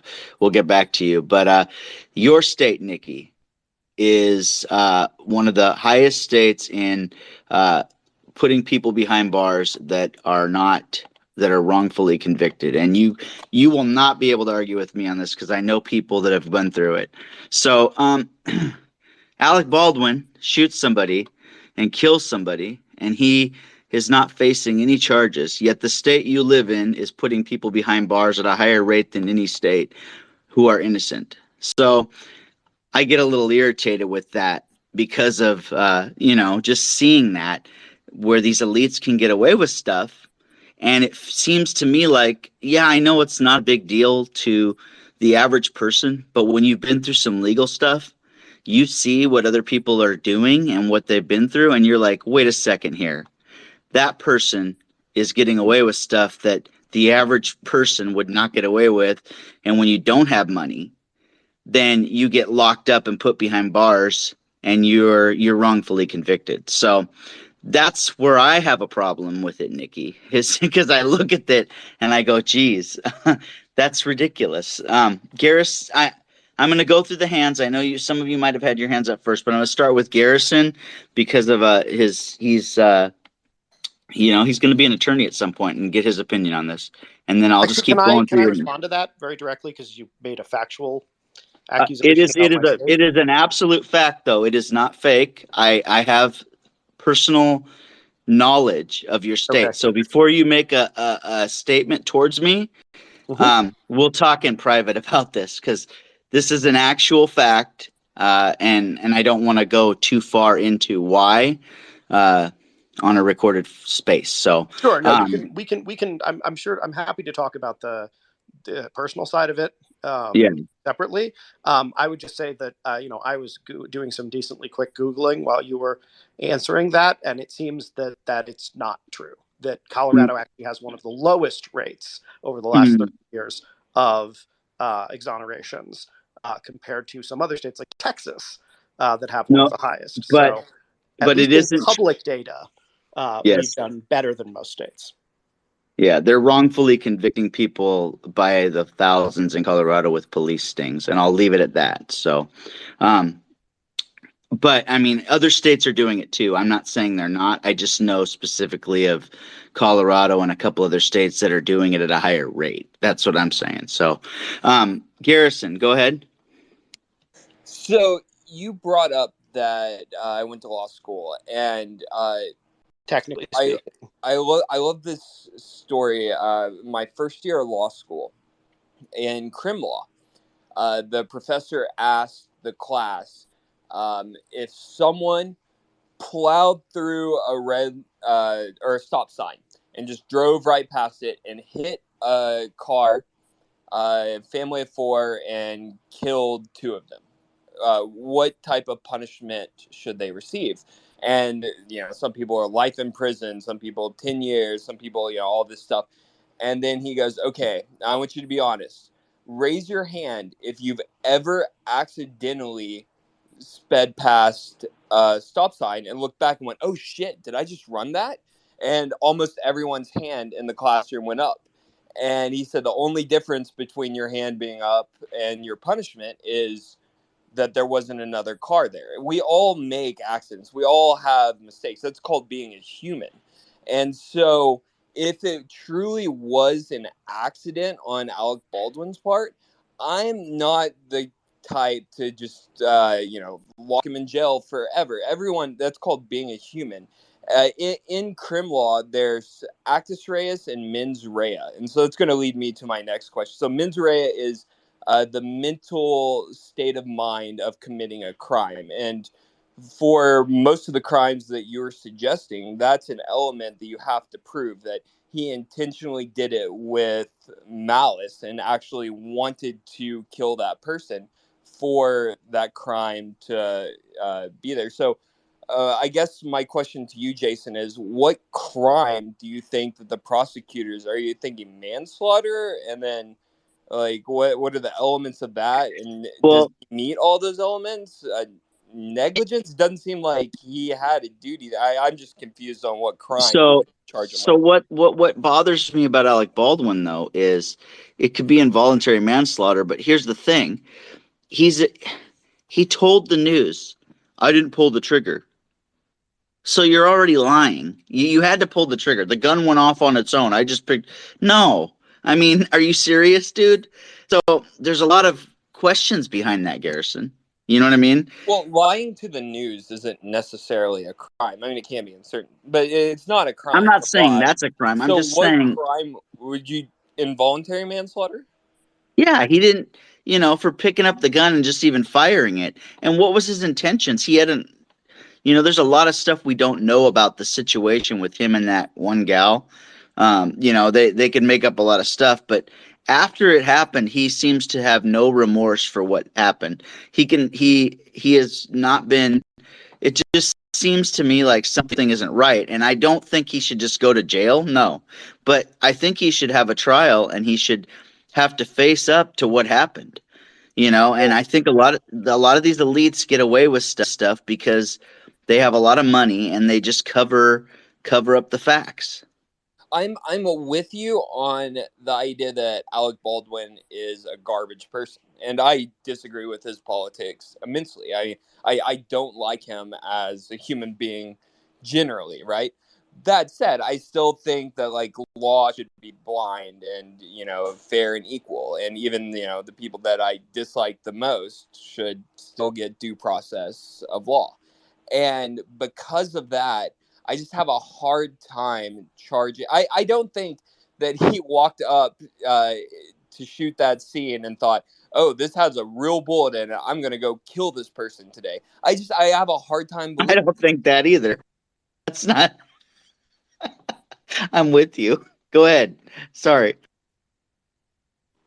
So maybe you could get like the armorer, I think is what they're called, the people who are in charge of that for negligence, and like loading a real bullet in there, but he didn't know. He thought it was I truly believe that he thought it was a blank. And I don't think he went out there thinking this is a real bullet. I'm going to shoot it right at this person and intend to kill them. And because of that, because I believe it was an accident, I have a lot of problems with charging him of a crime just because I think, justice should be blind and fair to all, no matter how much I dislike them. That's fair enough. I mean, I agree. but yeah, go ahead, Katz. Oh, I was gonna say I actually agree with Nikki that I cared for a little bit, but it's like with all the, as Nikki said, with all the stuff going on, all the crazy stuff, Alec Baldwin is like the furthest from my mind. And I mean, yeah, I would definitely say he should appropriately have to pay the price for what he did. And whatever that looks like is not going to be determined by me, but I'm sure will be determined, well, let's say I hope will be determined fairly without thinking about his elite status. All right. Good answer, Cats. Jeannie? I just don't think he'll ever be criminally charged, but I would think the family of the ladies that died might have a case in civil court, not criminal court, and because they don't have to have a majority of their of the jurors, that that family might have a case against him. Maybe, I don't know, but I think it'd be smart if they pursued it. Okay. Yeah, I mean, and I'm not saying Alex should be in prison. I just feel like he needs to, he's been trying to avoid a trial even. And I just think that there needs to be, like Garrison said, something happened where the bullet was loaded in the gun. It didn't just show up there. And for him, the reason why I question him is because I feel like he's heartless and doesn't really care. He doesn't even seem to care for the family of the person that he killed when he shot the gun. And that's the part that just seems a little bit like ridiculous, is, you have a little more compassion for the fact that you did pull the trigger, even if it was by accident, and you killed somebody. And in that way, whoever loaded the bullet, and I don't know who it did it either. We won't know those facts probably, and unless they come out, like Garrison was saying, will be the one that we have to find out what happened. I mean, somebody's responsible. Jeannie, you wanted to add to that? I guess what I've never understood is anybody who's trained on guns know you never point a gun at a person ever. So how I forget what she was, how she got shot, I don't get that, because you never point a gun, whether it's loaded or not, at anybody. Well, he didn't pull the trigger, right, Jeannie? Just kidding. That's what he said. I didn't pull the trigger. The trigger went I off know on he its said own. that, but I still don't get Right. why he even pointed the gun at anybody. And Garrison's got his hand up, so you might have a response to that. Yeah, I mean, Hollywood does it all the time. So there's blanks, and then I'm kind of like Katz, and I think Nikki. I followed this maybe more than 12 hours. I read several articles like the day and the day after it happened, and I haven't thought about it since. But I do remember that I don't know how to pronounce this word. The armorer, maybe, basically like the Hollywood version of person who's in charge of prop guns, would probably be the one that might face some type of negligence charge. And if you're in a scene, I mean, you point the gun so that the camera gets that, you think it's a blank because it's supposed to be a blank. And so, I mean, yeah, Jeannie, you and I would never, ever point a gun at someone, no matter what, loaded or unloaded. That's firearms 101. But when you're doing a scene, it's a little bit different for a Hollywood shot, I guess. Definitely. I agree. And of course, it is Hollywood. I don't know what was exactly. We don't know everything going on, but Nikki has his hand up. Go ahead, Nikki. So my mild understanding of sort of what happened there is basically that the armorer, I think, is the title of the person, like severely fucked up. That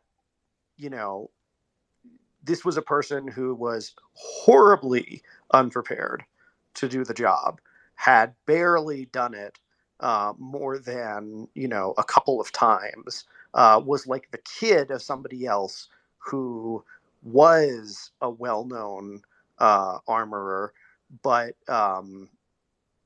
the the person who or was related to or something, basically there was not, there was not the kind of safety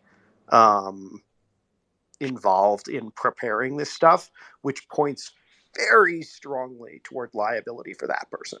So That's what I was going to ask you. Is that the person that gets in trouble? The one that you call him that the would be armorer? because they're the person who's supposed to follow, who's supposed to be very well trained. And from what I remember reading about this again months ago, the person wasn't, like, they were not particularly experienced in the job, and that there was like just a lack of safety, like that they were criticized for not following safety protocols in other instances. And so, that's where you really get in the shitter, because if you can demonstrate that this is a person whose job it is to make sure that you never hand somebody a gun that isn't, properly loaded with blanks and whatever, and that they weren't following safety protocols in other cases. I mean, Gibson can speak to this more than I can because he's actually a lawyer. But that's the kind of fact pattern that can really fuck you up. Yeah, I agree. Mar? And I apologize for swearing. It's a bad It's habit. okay. You're working on it. It's okay. No Yes. problem. Yes, I mean, you're working on it in this space. That's all that matters, bro. Go ahead, Mar. Well, my question is, I agree with Garrison that everybody is entitled to due process, and they're entitled to go to trial and do the whole 9 yards. They're entitled to that. But before even that, my curiosity is, how does a loaded gun get on set? How do live bullets make it onto a Hollywood set? That just doesn't seem, something's not right there. And it might be just me overthinking it. It might be me being a little suspicious. I don't know. But I don't understand how a live bullet would even enter the scenario. It's just, something's not right there. I mean, I just don't understand that.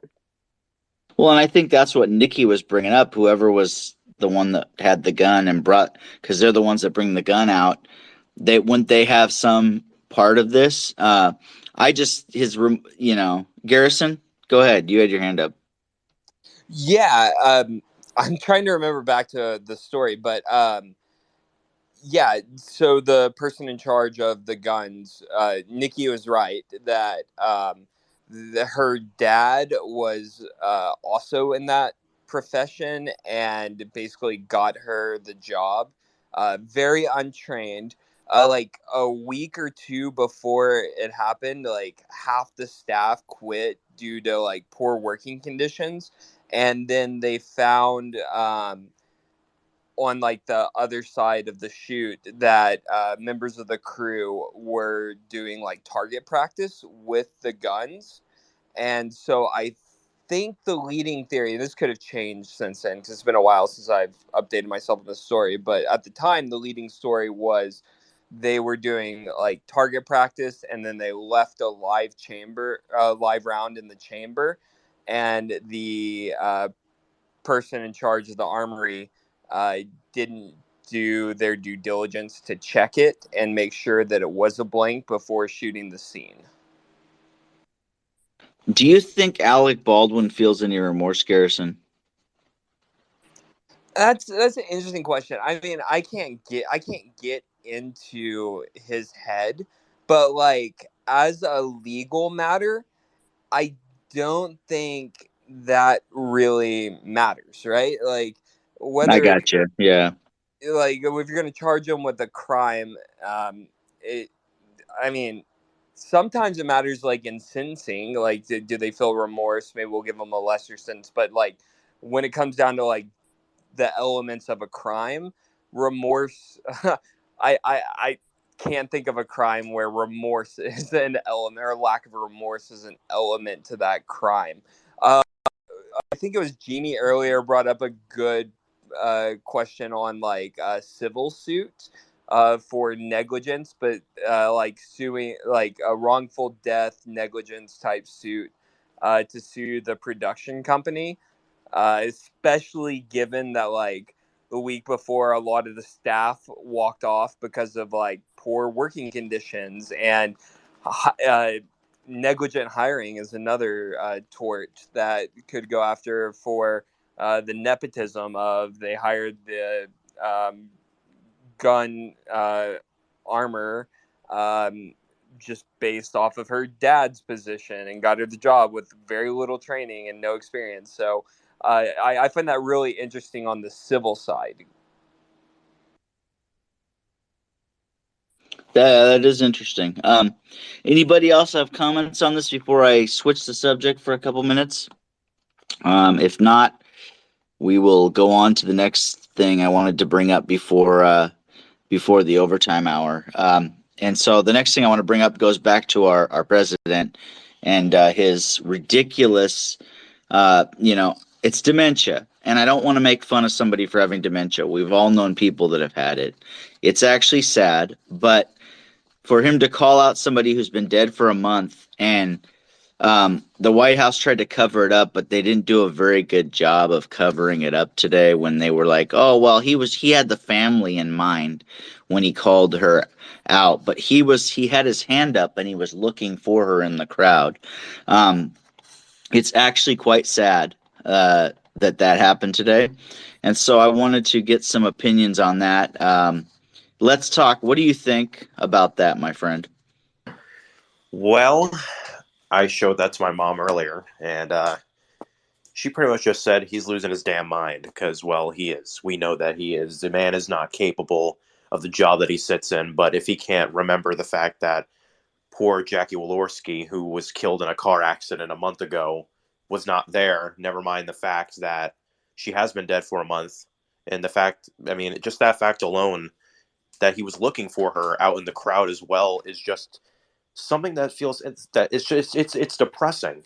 And I mean, I would feel bad for Biden, but I hate him so much for what he's done to this damn country. Why should I feel bad for him? The thing is, Biden, I feel like, knows what he's doing half the time because I feel like he's not completely gone, but for the most part, he is gone to the point where he like literally just like a couple days ago, Jill literally had to remind him which way to get off the stage.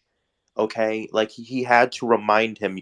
She literally said, "Oh, you have to go down the stage that way," and then he slowly follows her from behind. Like, this is the president of the United States. It's pretty embarrassing.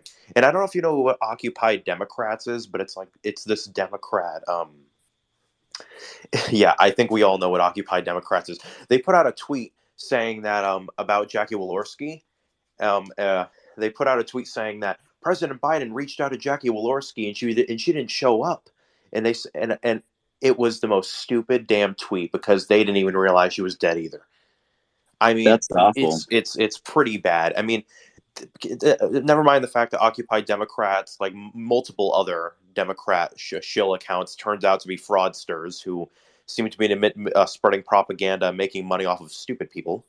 But that's pretty much the basis right there. We have to look at the fact that our president is incompetent. He doesn't know what he's doing, and he's just going to get worse over time. Well, it's what's bad is what's behind him too, because Kamala Harris. Worse behind him because he's just a figurehead. Did you hear her at a speech this week talking about work? And she goes, "We got to work," and it was like she brings up the same word. It's like, who writes your speeches? Because I'm sure that any one of us in this room could do a speech 100% better than what she's doing. And she just goes along with the speech. If I know she's not writing it because I don't think she can write. Jean-Pierre.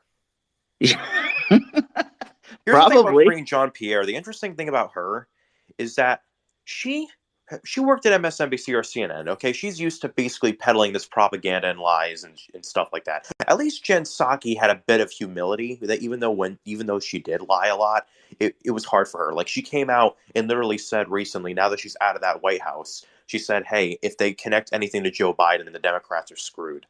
Like, she actually came out and said that. Meanwhile, Karine Jean-Pierre, it's easier for her. I mean, she fits the bill perfectly in that position. I mean, she can just say whatever she wants, and people will probably eat it up. Raise your hand if you guys think that that this is one of the most out of touch and kind of not very smart press secretaries that I think we've ever had. That's what I think. And it's not, I mean, I didn't like Jen Psaki, but she wasn't dumb. You know what I mean? She was just, she was at least a bit more organized then. yeah, exactly. Nikki, go ahead. For the Democrat side, you probably got something to say. You think? Why would I have Yeah. an opinion on this?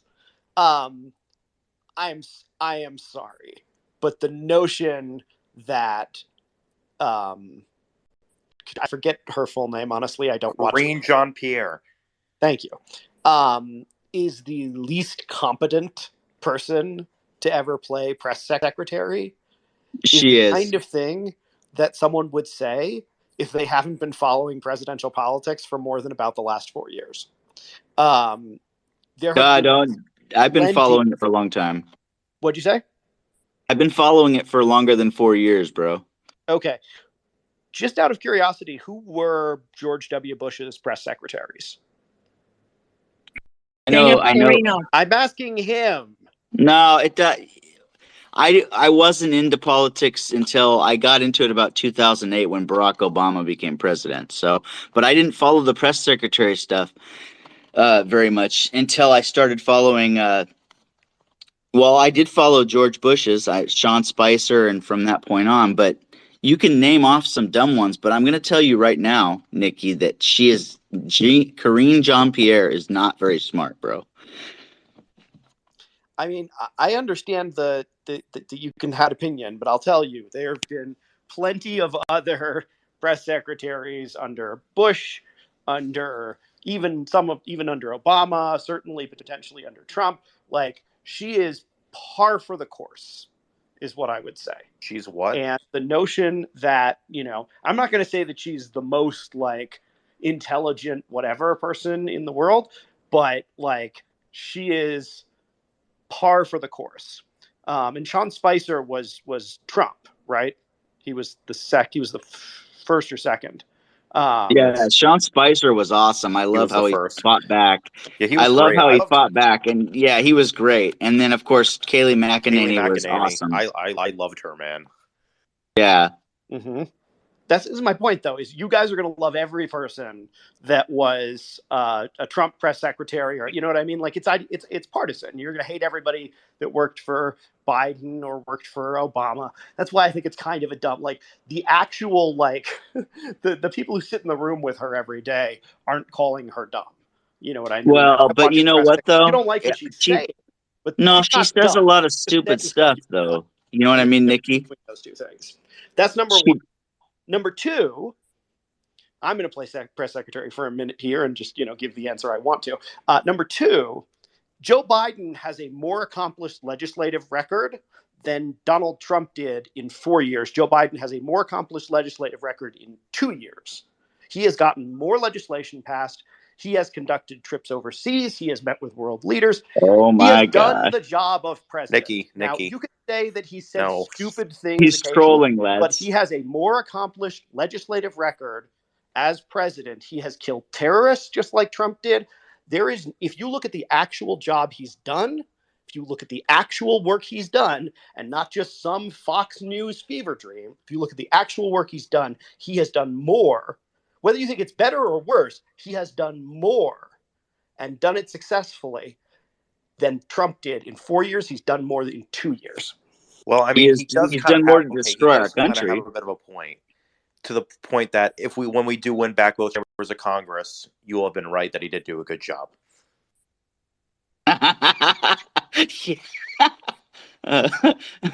Jeannie, go ahead. I just wanted Nikki to say something good about Tony Snow. He was a press secretary that everybody loved. The Democrats loved him too. Tony's fantastic, and his death from cancer cut short the life of a really, really wonderful person.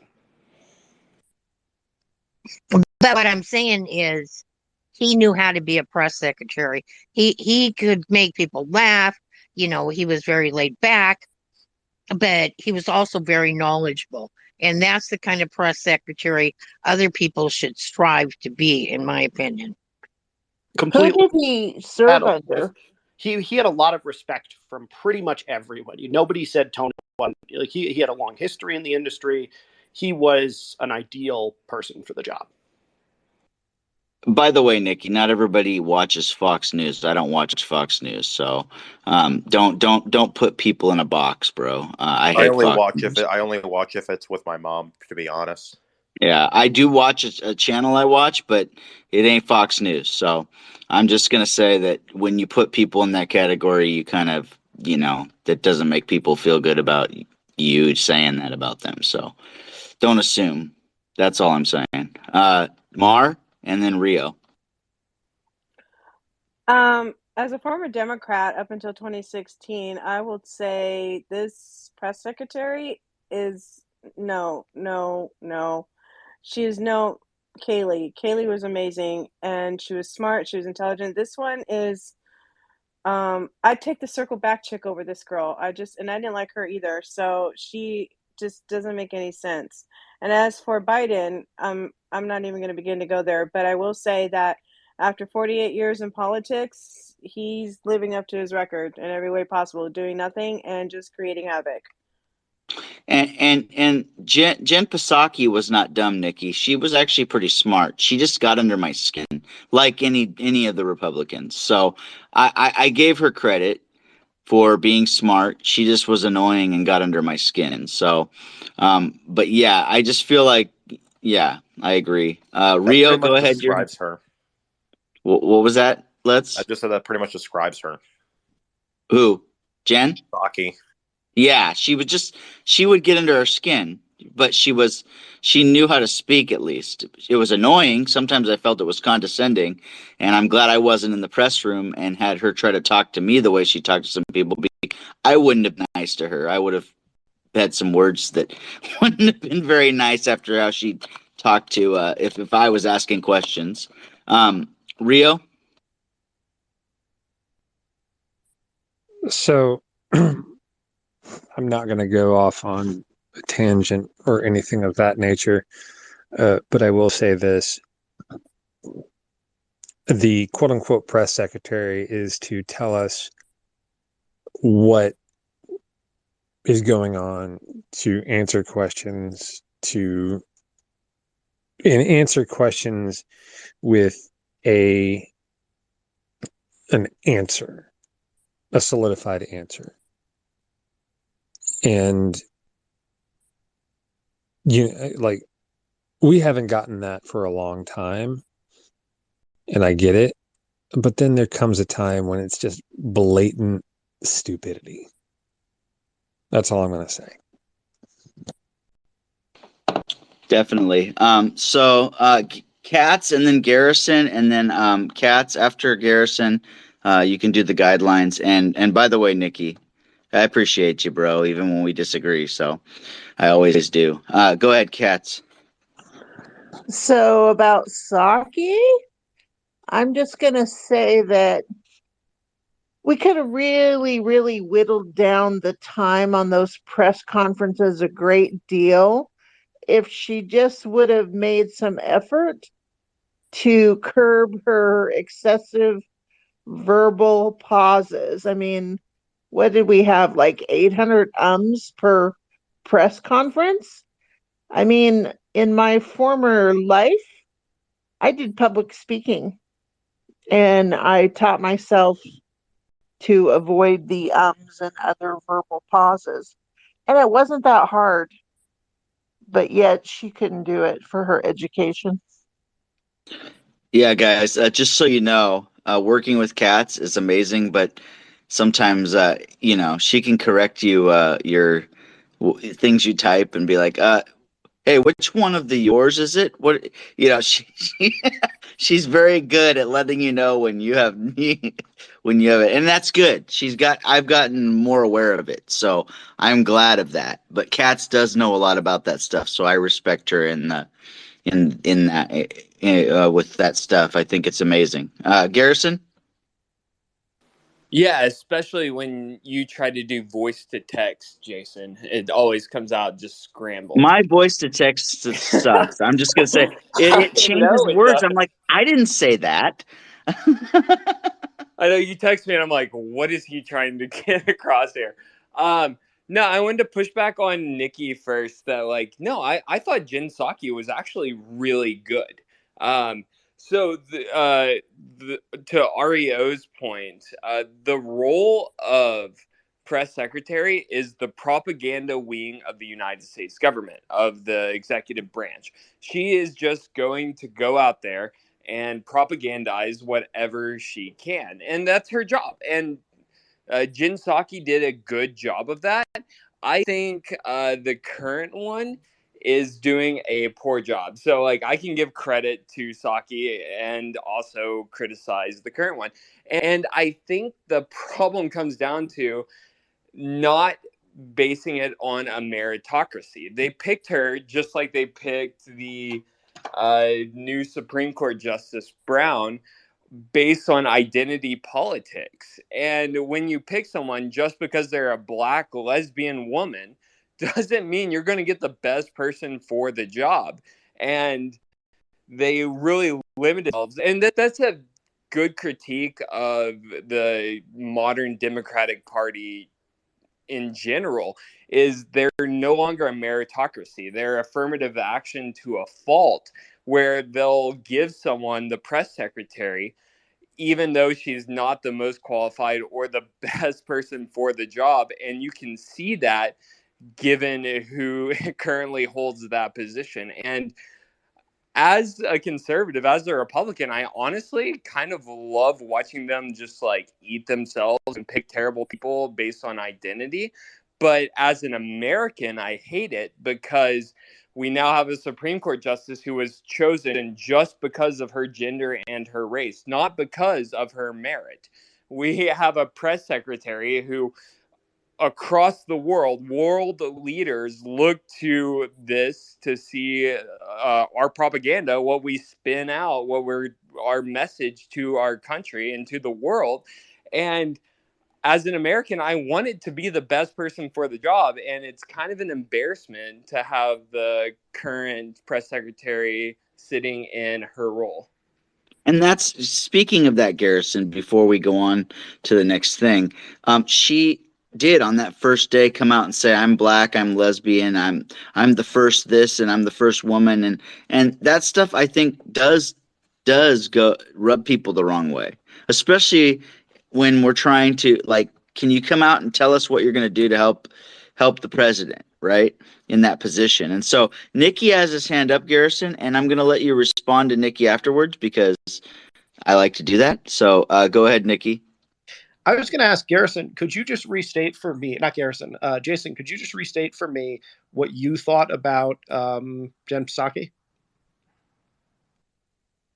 She spoke well, but she got under my skin, and it was annoying. Some of the things that she said, and she was very condescending sometimes. And you know, I would not be able to be in that press room when she was talking, because if she talked to me the way she talked to some of those people that didn't agree with her, I would have some words that would probably have gotten me kicked out of the press room. Up with it. So that's just me. I don't like, I went through some things, and I don't like being talked down to. And I, in fact, even at wherever I do now in my job, I've had my bosses talk to me a certain way, and I'll give it time to cool off, and then I'll go back to them because I don't want to be hot and angry when I talk to them. I'll be like, "What do you mean by this? I didn't appreciate that. I'm a hard worker," and they usually they're shocked by it because I actually came and said I don't like being talked to that way, and because I'm a hard worker, they don't mess with me, and they actually try to make things work. And I'm just saying, if you're in the press room and she was talking that way, talking to certain people that way, they just like sit there and take it. And I'm like, really? You're going to take that? I would be talking to her later and being like, hey, you can't be doing that. And Psaki went on other shows later on and called certain press secretary or certain press people in the press room stupid SOBs. I would have had a problem with that. And I might have even, gotten legally involved if I could, because I would be like, you're slandering me. You're slandering me. So that was my problem, Nikki. The newsroom Is will always be funny to look at whenever Peter Ducey's in the room, though. I'll always enjoy that. yeah. So the reason Well, I asked the question is that I bothered to actually look. And the way that you had described Jen was, quote, in one tweet, "My wife's a redhead and she's 1,000 times smarter than Jen Psaki." Then you said, "Jen Psaki is a joke. She's a disrespectful piece of trash who hates on Christians." she And I'm like, does. all I She would hated say on. is that it's easy to hate We're the going person through tweets you're now. with. Yeah, why are we doing that? Like in a recorded. I'm just saying, Nikki. What's? It's public record. I don't think it's wrong for me to quote public record. And the reason that I know, but is to make the point that is to make the point that it's easy to hate on the person, on the devil you're dealing with now, and to whitewash how you felt about the last guy in order to demonize this one. And I didn't say the last guy was perfect, but I don't. But at the same time, I don't like Biden. I didn't like Obama because they are pushing racism and stuff. So, and they're not helping our country be united. So, and Jen Psaki was a part of that. She's a part of that, and I don't know, man. I think we don't need to be reading through people's tweets and quoting them over the air. It kind of upsets me a little, but go ahead, Jeannie, and then Nikki, and then Garrison. Sorry. I think on any given day, someone has an opinion of somebody, and it'll either evolve into something different.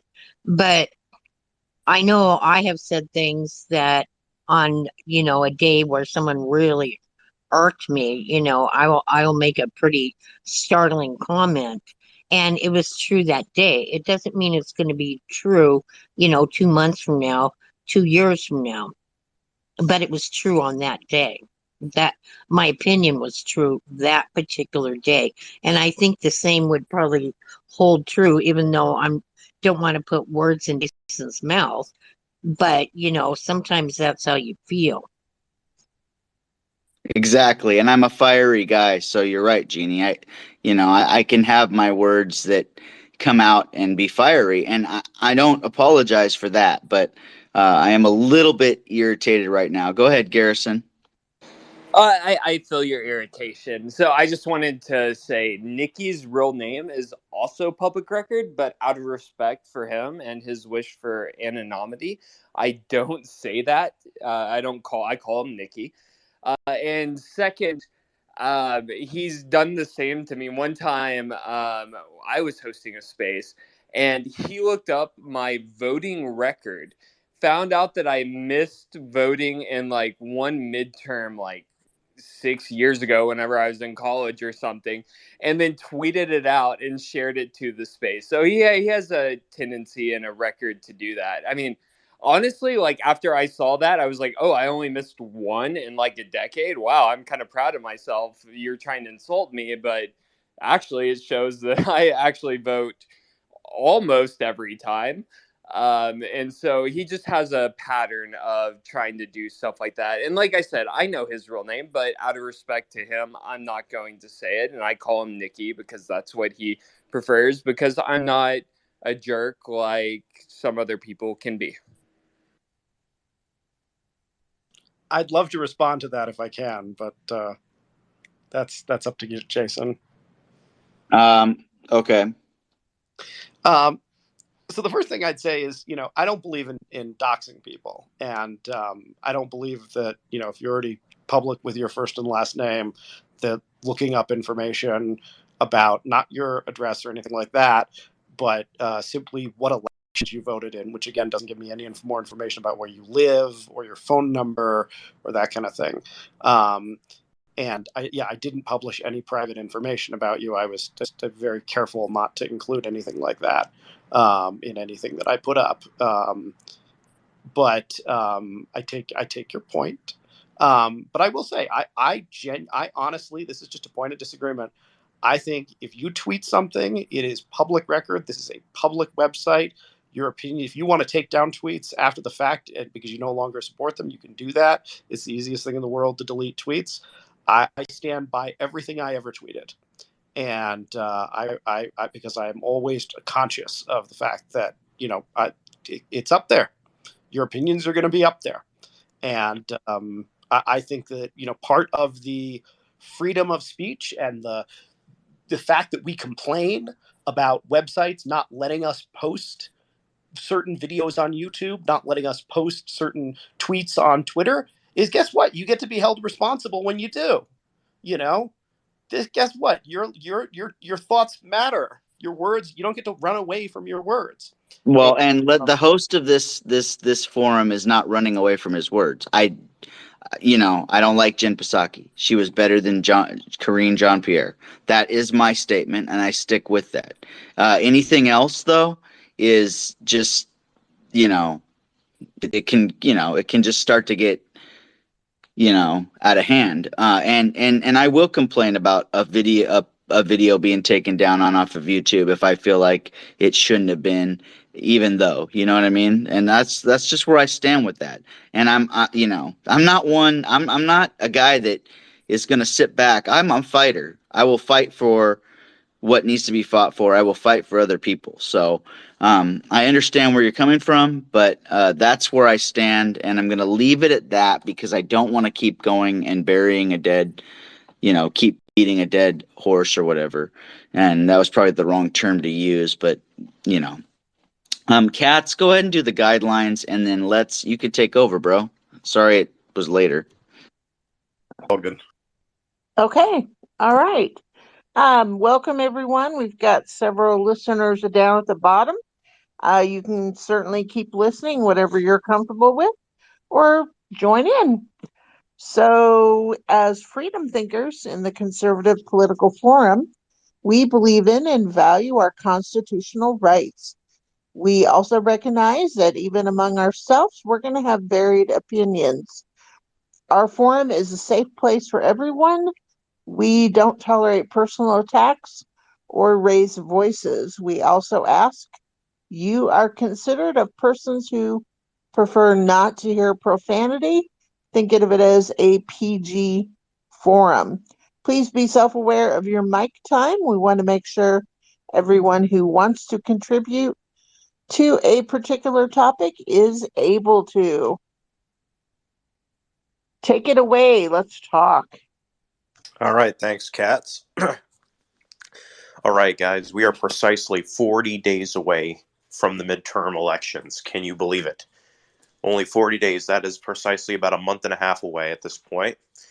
And in this overtime, we're going to talk about some specific key races that many people have been paying attention to, including myself, as well as any other races. That could be governor, Senate, House. We'd be here all night, but I just want to stick with mainly Senate and governor, those key races there that you think could be possible for us to win.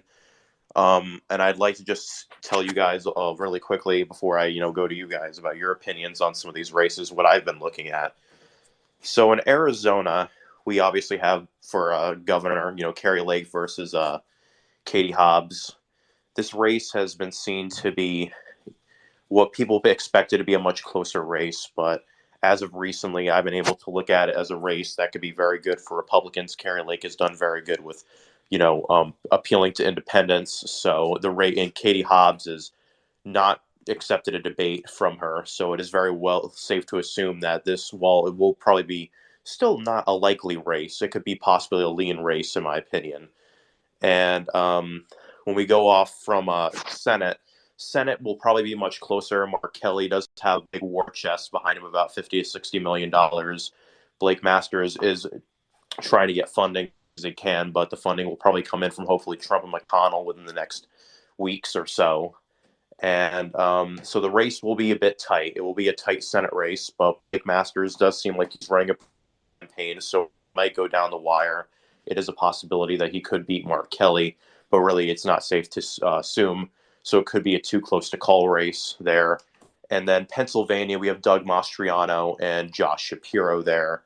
That race has been seen in Pennsylvania to be very close. Could this races in the cycle. We look at Pennsylvania here, we can see that Josh Shapiro has a lot more money than Doug Mastriano. Mastriano is, as ironic, interestingly enough, believing in what seems like a very hard effort to campaign afloat is to do a 40-day fast that will lead until the midterm day, and it is probably a way to unite his base of some sort. But Josh Shapiro has a lot more money. He seems to be running not the best campaign either, but Mastriano's campaign, many criticizing as not being the most solid campaign, and people are predicting that the Democrats might hold the governorship.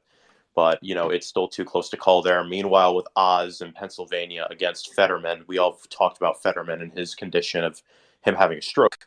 We can look back and say that race is too close to call as well, and assume that Oswald does have a little bit of an edge, mainly because he has been running a much better campaign opposed to Mastriano that people have been looking at. And while it could be a very close race, it could possibly be between a tilt and a lean margin either way. If Fetterman does, continue with his campaign strategy, or it's really a hit or a miss depending on where the Pennsylvania voters lie, especially in the eastern side of the state and the western sides near the Pittsburgh areas, especially in Philadelphia.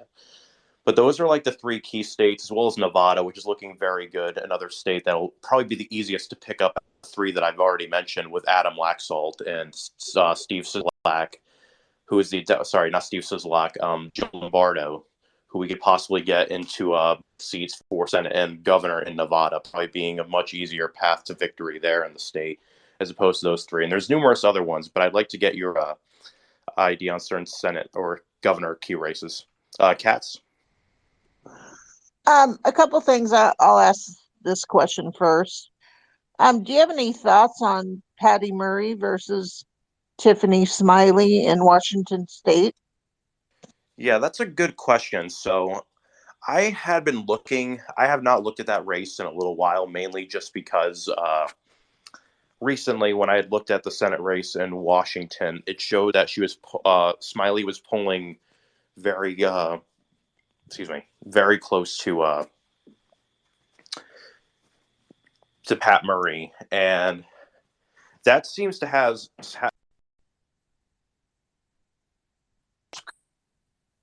I had it possibly being in a lean cap to build it up. But polls that I've been looking at are showing it to widen up, and it's showing that Pat Murray could possibly retake a lead, and it could. Is he breaking up to anyone else, or is that just me? Yes. Yes, me as well. Your mic's breaking up, Les. I don't know if it's your internet or what.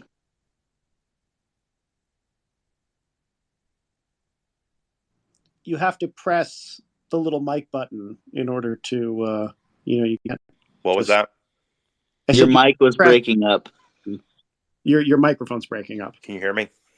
Better now. Yeah, when you were answering my question, for the most part, I couldn't hear quite a bit of it. Can anybody hear me now? Sorry. Yes. I think maybe he can't hear us. Jason, can you hear me? Sorry, I can hear you now, but broken. Can you? Yeah, something's up with your mic, bro. He left for a second. We'll keep going on with that while he comes back. So go ahead, Katz. You want to direct? Well, I had a part 2 of my question, which was why I had my hand up so early, because I didn't know if he was going to talk about it, but I wanted to clarify in these major races who had not yet agreed to a debate, and I think it might be Shapiro, possibly, and then of those who have late in the game agreed to a debate, which would be Fetterman, Patty Murray, 2 weeks before the election, if I'm not mistaken, and as well as Fetterman. Fetterman a couple weeks before the election also, which seems kind of wimpy, and I don't trust that Fetterman will actually do it. I think he'll try to back out with some excuse. Katie Hobbs is doing no such debate. Katie Hobbs already said that she was not debating with Carrie Lake. So What about that Josh Shapiro? Isn't that one that I'm there's pretty not a sure. debate? I'm pretty sure. Last time I checked, Josh Shapiro and Doug Mastriano are debating. I just can't remember when. But it's going to be sometime in probably mid-October or something like. I can't remember. Oh, Somebody- okay. There's very few. I mean, most of them are going to debate. I know that Mark Kelly and Blake Masters are going to debate, I think, on October 6th. So there's going to be a lot of debates throughout the month of October. But yeah, Jeannie. The last poll I saw on Patty Murray and Tiffany Smiley, they're within 1 point of each other. So that could go either way. But it was, what am I trying to say? We all know that if a Republican wins, by the time they recount the votes, it'll be a Democrat. It always works that way. They don't let Republicans win in races like that. So I don't have a lot of trust in the voting process when it comes to senator, because we've gone through this before. We've gone through it with the governor race, and I'm not too comfortable with it, and that's just how it is. Yeah, it's a shame, to be honest. I agree. I mean, I wish Smiley. I mean, if Smiley did win, it'd be a miracle, but I'm just not sure. But Nikki. Yeah, so first, if Patty Murray loses for the Senate, you guys are going to have 54, 55 Senate seats and I don't know, 280 seats in the House or something. So, that'd be a good night for you. In realistic terms, Doug Mastriano has the same chances that I have Doug Mastriano has the same chances of winning the Pennsylvania governor's race as I have of, I don't know, sleeping with Brad Pitt. It's possible. I mean, it might happen, but he's toast. He's so far behind. He has no money.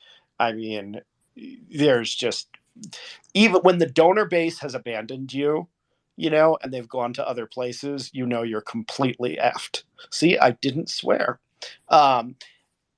In terms of competitive races, I think that, probably the race with Oz and, Fetterman has tightened up a little bit.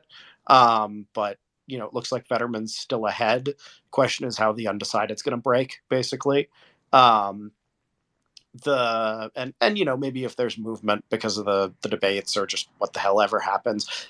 This is going to get controversial, but it seems to me like he's not getting worse. His health seems to be improving slightly.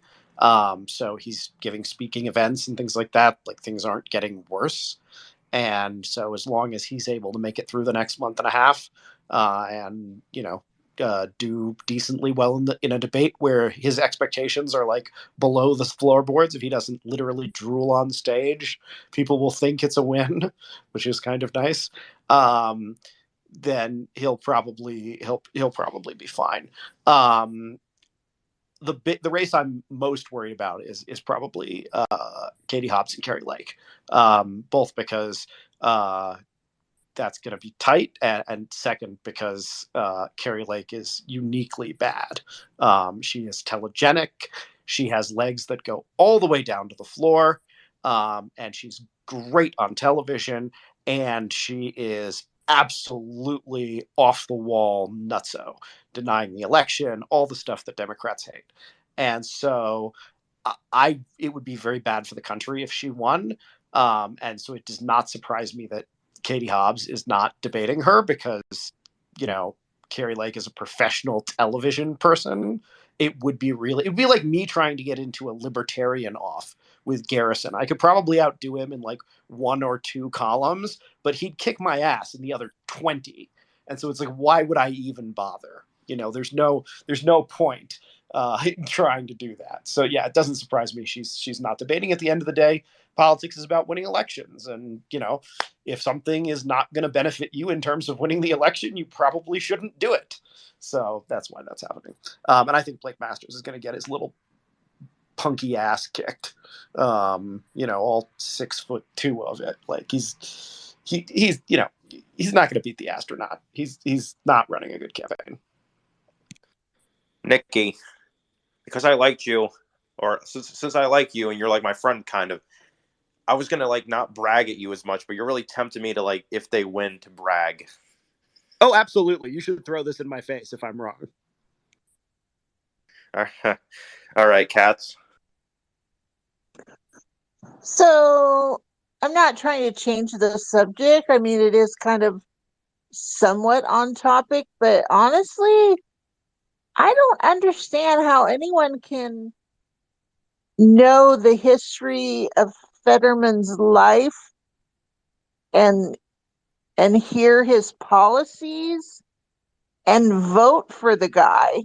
I'm just like, what in the world?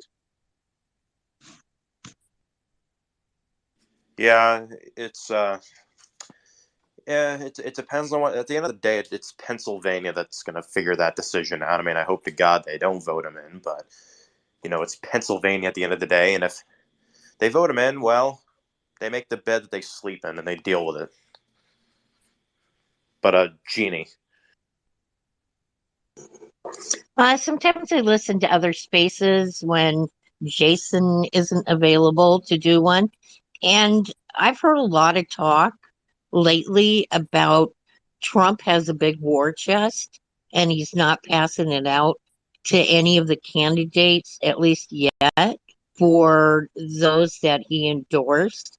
And people are starting to get kind of irritated with that. Does anybody have any more information on that? He's gonna. I've heard that he's gonna, that as soon as possible. Don't know when. Hopefully, in like the next week or 2 weeks, he's gonna unleash a bunch of money, from what I've read from sources. But that's a hope, though. I mean, I read that saying that he was gonna like give some money to some key races. I don't know how much, but that's what I was reading from sources. Because if he doesn't, he's going to look bad. Well, of course, it's going to look bad. That's why he should, actually, donate some money, which is why I'm hoping that even if it's like close to last minute, he still does it. Then again, though, it would be better to do it earlier than later, because what if it's already too late? That's the big problem there. I mean, Blake Masters. I mean, it shouldn't be just Trump that should be pitching in. I know that like everybody's pointing at DeSantis, but like DeSantis is in government right now. He's got a lot on his plate right now, so we can't be pointing fingers completely at DeSantis. But even like if DeSantis felt like he wanted to pitch in a little bit of money, sure. But even Mitch McConnell should be pitching in some money. Okay, Mitch McConnell's actually in government. He should be actually doing his duty as well. Because Mitch McConnell may be doing events with Doug Mastriano and Blake Masters, but is he really giving them any money? No. They should all be pitching in. Just in the last 4 days, McConnell released a ton of money to certain candidates. I can't tell you which candidates because I don't remember, but he has released money to them. There's a group that I follow that tells when McConnell and other people release money, and he just did it like, I don't know, 4 or 5 days ago. Maybe off by a day or two, but he has released money to some people. Oh yeah, sorry, I remember that now. I was thinking, but like mainly, I mean, this was a problem with McConnell before, is what I meant to say. But like, it's good that he's actually doing that now. But still, Trump or DeSantis or any other like, donors should be giving out these money. McConnell's actually doing good. I don't know why I forgot, even though I literally read it a few days ago that he gave out money. I think he gave money to Masters, if I'm correct. I think one of them was Masters, and he also gave some to my God, I'm trying to. Was it Ted Budd? I can't remember. I know that Masters was one of them, but I can't remember what the other one was. If somebody remembers, please remind me. I've just been really busy the last few days. But yeah, Nikki. Sorry, I was reading something. What reminds you of what? I was just trying to remember what races one of the other races McConnell he gave money to. I read the tweet and I promptly forgot about it, I'm sure. Only so many pieces of facts that I can keep in my head if I'm trying to win trivia. Meh. Much more important to me. I have a feeling Katz won't ask about who McConnell gave money to, but this is just my plea. Please don't ask that question. That might be bad for me. The other thing, please don't ask any questions about what cities are in what congressional districts, because apparently Colin's good at that and I suck at it. So just like nothing election related, really, because there are other people in election Twitter that are better than me at those things. So just like try to stay away from that if you can. Yeah. Also, please don't ask questions about what Jason said on his tweets 5 months ago, because he might have to punch somebody. Election Twitter is off the board unless it comes to your voting history, in which case Nikki will totally pull that up. Yes, I did my voting history once, and I said that it was like how I would have voted in every single presidential election since 1948. I did red all across the board except for 1960. I would have voted for Kennedy. I was going to say, your actual voting history has to be like pretty short. So, no, dude, I've only voted in one election. Exactly. So, there's that. Don't ask how tall Ron DeSantis is either. Nikki will. No, we don't do that. No, we don't. He's 5'9". He's yeah. He is 5'9". We know Nikki has this thing that he's saying that DeSantis can't get elected because he's so short, and I totally think that has nothing to do with it, and he could break the mold. So that's just my opinion. Yeah, It's nonsense. I think someone who's 5'7", Thank you, Jeannie. no chance of getting elected. But that's just me. And yes, this is me trying to start a rumor that DeSantis is 5'7", because I think, what? He's trying to start rumors that he's 5'7". Dude.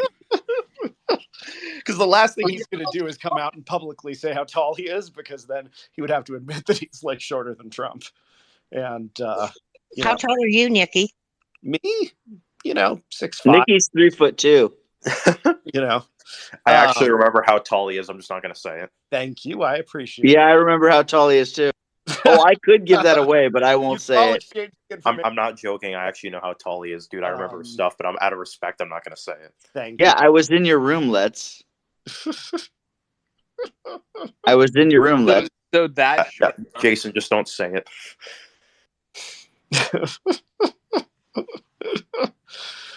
All right. Anyways, where were you guys at with this? I interrupted and no, it's fine. Made it go way off for like 3 minutes. Way off topic.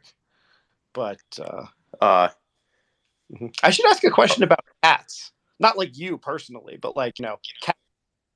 I should give the name of like a cat and see if you guys can tell me what the common name is for that type of cat or something like, I don't know, something like that. I'll come up with a cat's question. How are we feeling about? Oh, actually, I have a question. I have an actual question for somebody in here. That's good. Well, Katz actually has her hand up, Nikki. Maybe she wants to go on topic, and then go ahead. My thing, but go ahead, Katz. No, I'm not on topic. So if somebody was talking about trivia, I don't have any political questions in my arsenal of trivia. And I have 46 questions, which we will not all get to, but I have plenty. No political ones, nothing about chemistry and physics or foreign cuisine. And you have an hour. Each of you have an hour, and I'm the timekeeper, so that'll be great. By the way, I'd like to do a slight change to the format.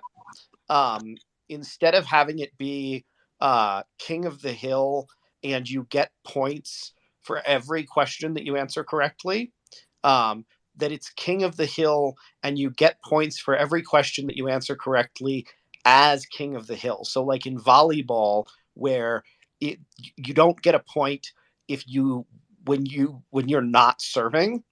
that the only questions that would matter for your point total are the questions you answer correctly once you are already king of the hill. That's what I'd like to do for my hour, which shouldn't affect the way that Katz counts points for her hour, but just that's the way I'd like to do that, because it'll let And you and Katz need to work that out, because I want rules for round 1 and 2 to be the same. So okay. We're not having so you and Katz need to work that out. I always thought, why do we have a king of the hill? Why don't we have first person that raises their hand? That's my opinion, but I'm not the one asking the questions. I'm just hosting the thing. So I agree with Jason. I think King of the Hill is kind of silly. Why not just like Jeopardy style, where whoever buzzes in first or raises their hand after the question asker? Why do we have King of the Hill style? I never understood that. that was Yeah, I really want to keep it simple, to be honest with you guys. Mm-hmm. So my thought was, whoever raises their hand first, if they answer it correctly, they can pick the next category. But beyond that, I don't want to get bogged down with other crap. I'll tell you. We can talk about this later, but I can also give you my reason why I think King of the Hill makes more sense. Not that let's finish up. But yes, Nikki, we will talk about this, but I feel like we're getting way off topic, and there's people in here that want to hear what is going on. But yes, Nikki, we will definitely go on with that, because I am excited for Doubleheader Trivia, and I will promote it. And at the end of the show, we can kind of go over some rules for Late Night Garage, because everybody that's in this room, I really want you guys to come and have fun, even if you're just listening in. It'll be Saturday night, starting at 9 o'clock on the West Coast, Pacific Standard Time, midnight on the East Coast. So that's my promo. But go ahead, Let's. So, can I jump in on your topic, Let's? Yeah, go ahead. So there was a poll that came out like 4 days ago that I remember coming across.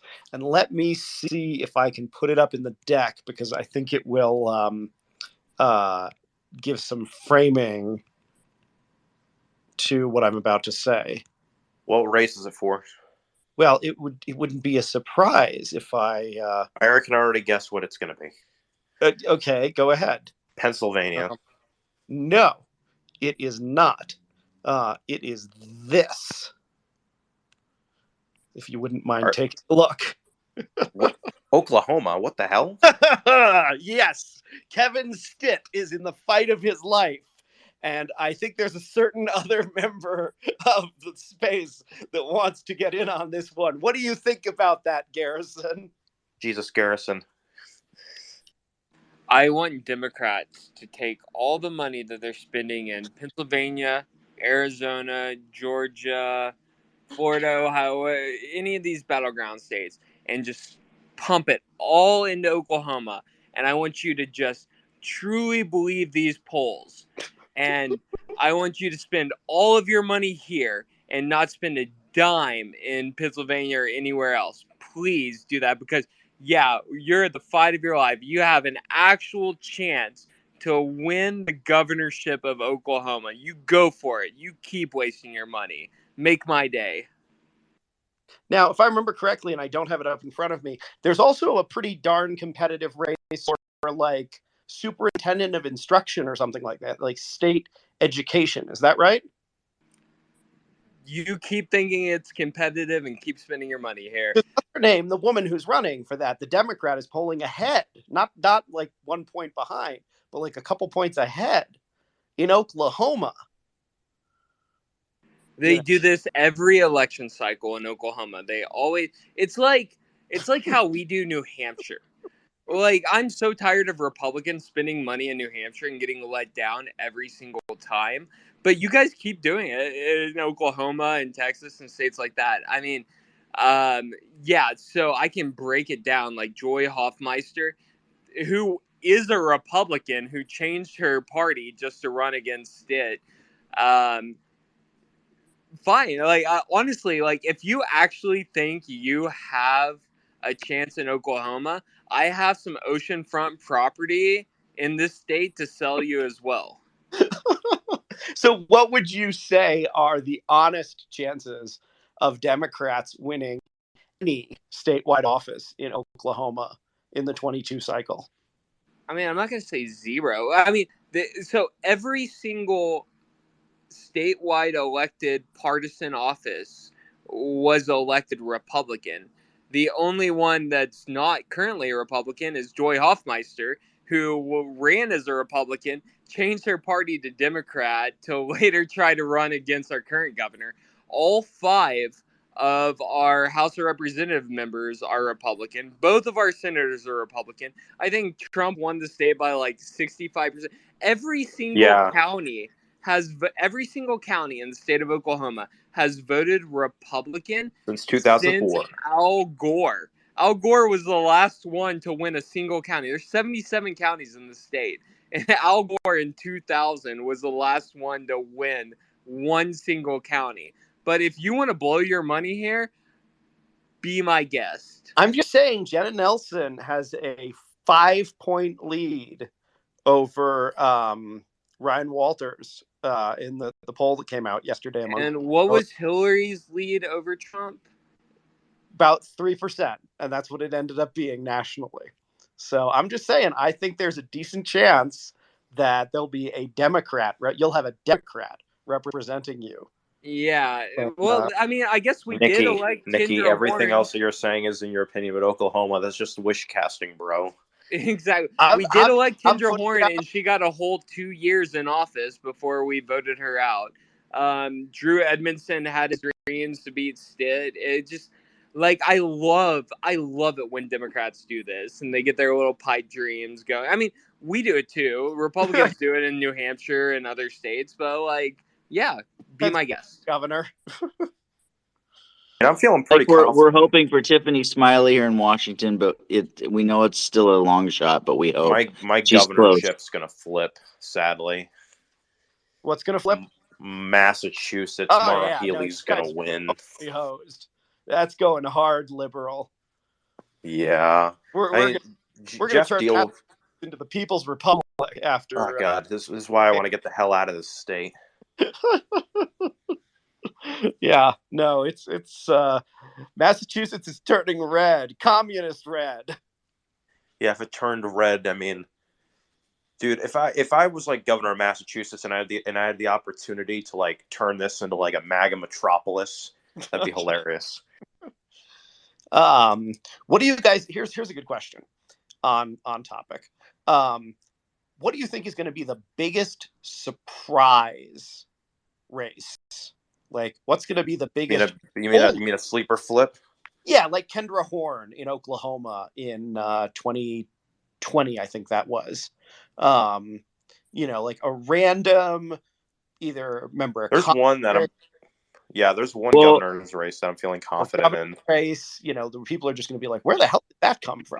Can I throw out that I do think nobody's really giving her a shot, even though she's close, and that is in our state, Tiffany Smiley.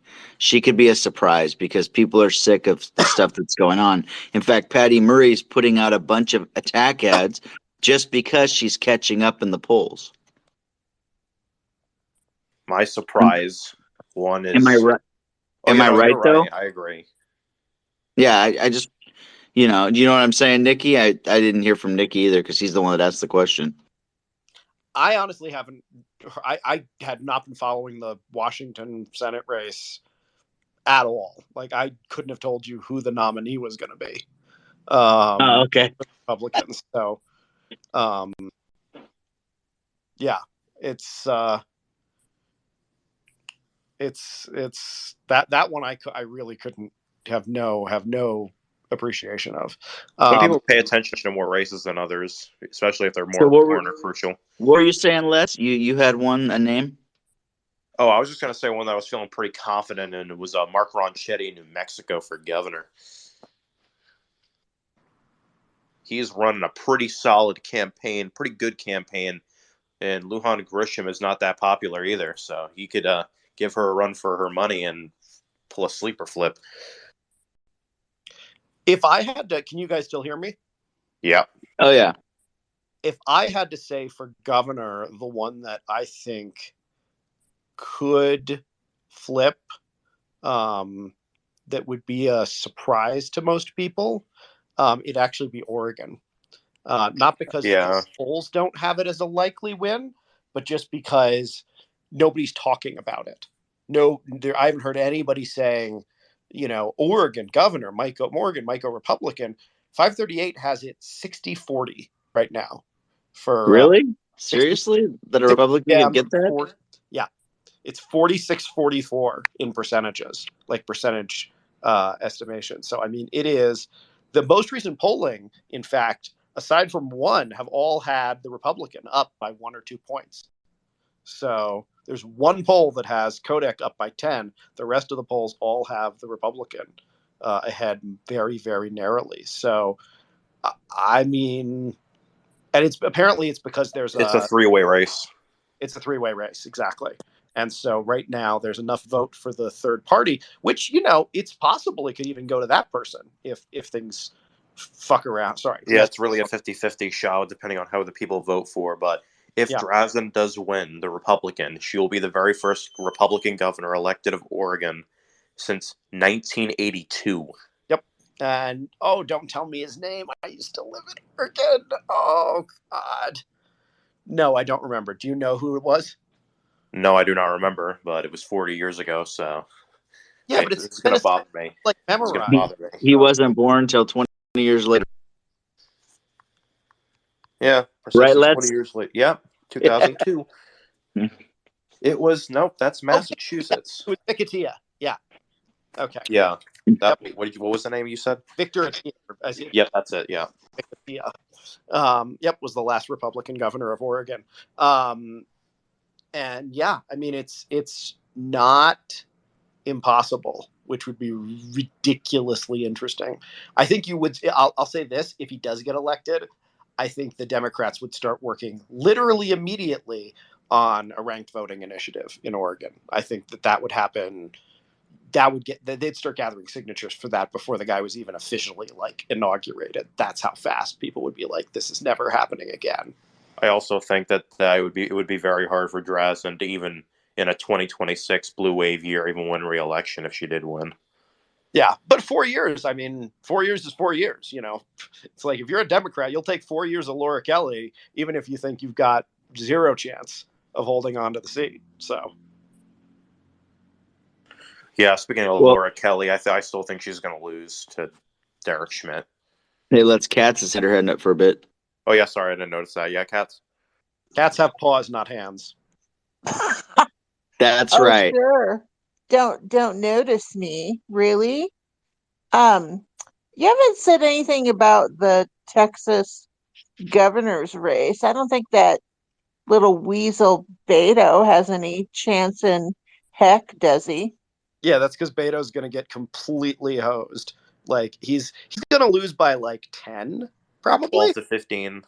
Yeah, it's not going to be close. I want it to be close, but honestly, here's the really sad part. Abbott has done a good job. He's been on a roll, honestly lately. He's how many wheelchair jokes can I make? No. He's done a very good job. I've been if I were a Republican, I would like Greg Abbott a decent amount because I think he's been a fairly honorable guy. I haven't liked everything he's done. I think he's been a shitty person in some ways with the migrant busing or flights or whatever. But overall, compared to some of the wonders that the GOP has, he seems to be remarkably competent, and that's important when it comes to being governor. Thanks. I still think that he's going to lose by 12-15, though. Good riddance. Oh, and the other thing was, I think that I have one of the best looking cats ever. Yeah, you have a cute cat. I have 2, and they're cute too. One I haven't seen in days, though.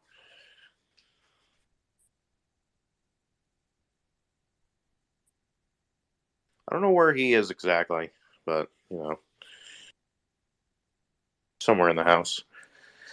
But anyway, I digress. How are we feeling about Michigan? If you guys paid attention to Michigan at all? I mean, Yeah, I feel like Gretchen Whitmer is going to win for some reason. It's just sad. Bummer. It'll be close. God. It could possibly be a lean margin. I'm not sure, but Tudor Dixon, as much as I like her, it's just very hard for. It would be very hard for her to go up against the Whitmer machine. As for Wisconsin next door, I think Tim Michaels could beat Tony Evers, though. That's Good. that's a win. I mean, it depends. And then the Senate race with Ron Johnson, I'm hearing rumors that it's going to be a lot closer with Mardella Barnes. For some reason, I don't know. The numbers seem to be really tight in that race, but it's still being said that Ron Johnson could still possibly. I mean, it was a surprise that he won it in 2016, so it could be a surprise again that he wins it in 2020. But yeah, Cats.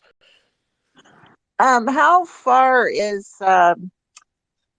DeSantis going to beat that scummy little Charlie Crist by? Well, the DeSantis campaign said that their main goal was to surpass Trump's margin in 2020 by winning the state by 3.5%. So that is their main goal, but they could reach anything from past that to even up to maybe 10 points, possibly. Who knows? I mean, I think he'll possibly win it by maybe 8 right now. So that's like, if I were to just pick a rough estimate, in my opinion, I'd say he wins by 8. But that doesn't really sound like a lot, because in my mind, like, he'll just pummel the guy. Yeah, I know, but there's a lot of Floridians that don't like DeSantis, and, it's just how it is. This is a state that, while it has changed dramatically conservative, not dramatically, that's not the right word, it shifted Republican. There's still a lot of ancestral Democrats that are still in the state, and they just do not like DeSantis. But yeah, Jeannie? How he handles the hurricane is going to play a big part in the election for Floridians. That's I agree 100%, which is why I hope it'll boost any morale among the base, or any voters that are still questioning whether DeSantis. I mean, this is definitely a big test on his part, but I think he's handling it just fine. I think he's doing what he needs to do, and he's the only voice on the Republican side right now, really speaking, or the only leadership out of the, even, with the president not really saying much about it. And I've seen a lot of hate from liberals, like, oh, this is what Florida gets. Really? You're talking about people there. This is what Florida gets just because you don't like Ron DeSantis? Give me a break. Go ahead, Katz. Yeah, go ahead. Nobody mentioned Herschel Walker versus Warlock. I think I messaged for that Warlock? was part of the path. I call him that because he's evil. That was part of the path that I meant to mention earlier. I knew I forgot a state, but with Kemp and Herschel Walker, I think Kemp's going to win by a likely margin, probably. Stacey Abrams is not the same, person that ran in 2018. I mean, as far as I'm concerned, she is the governor of Georgia. She's claimed on numerous occasions, seeing as she never conceded the election.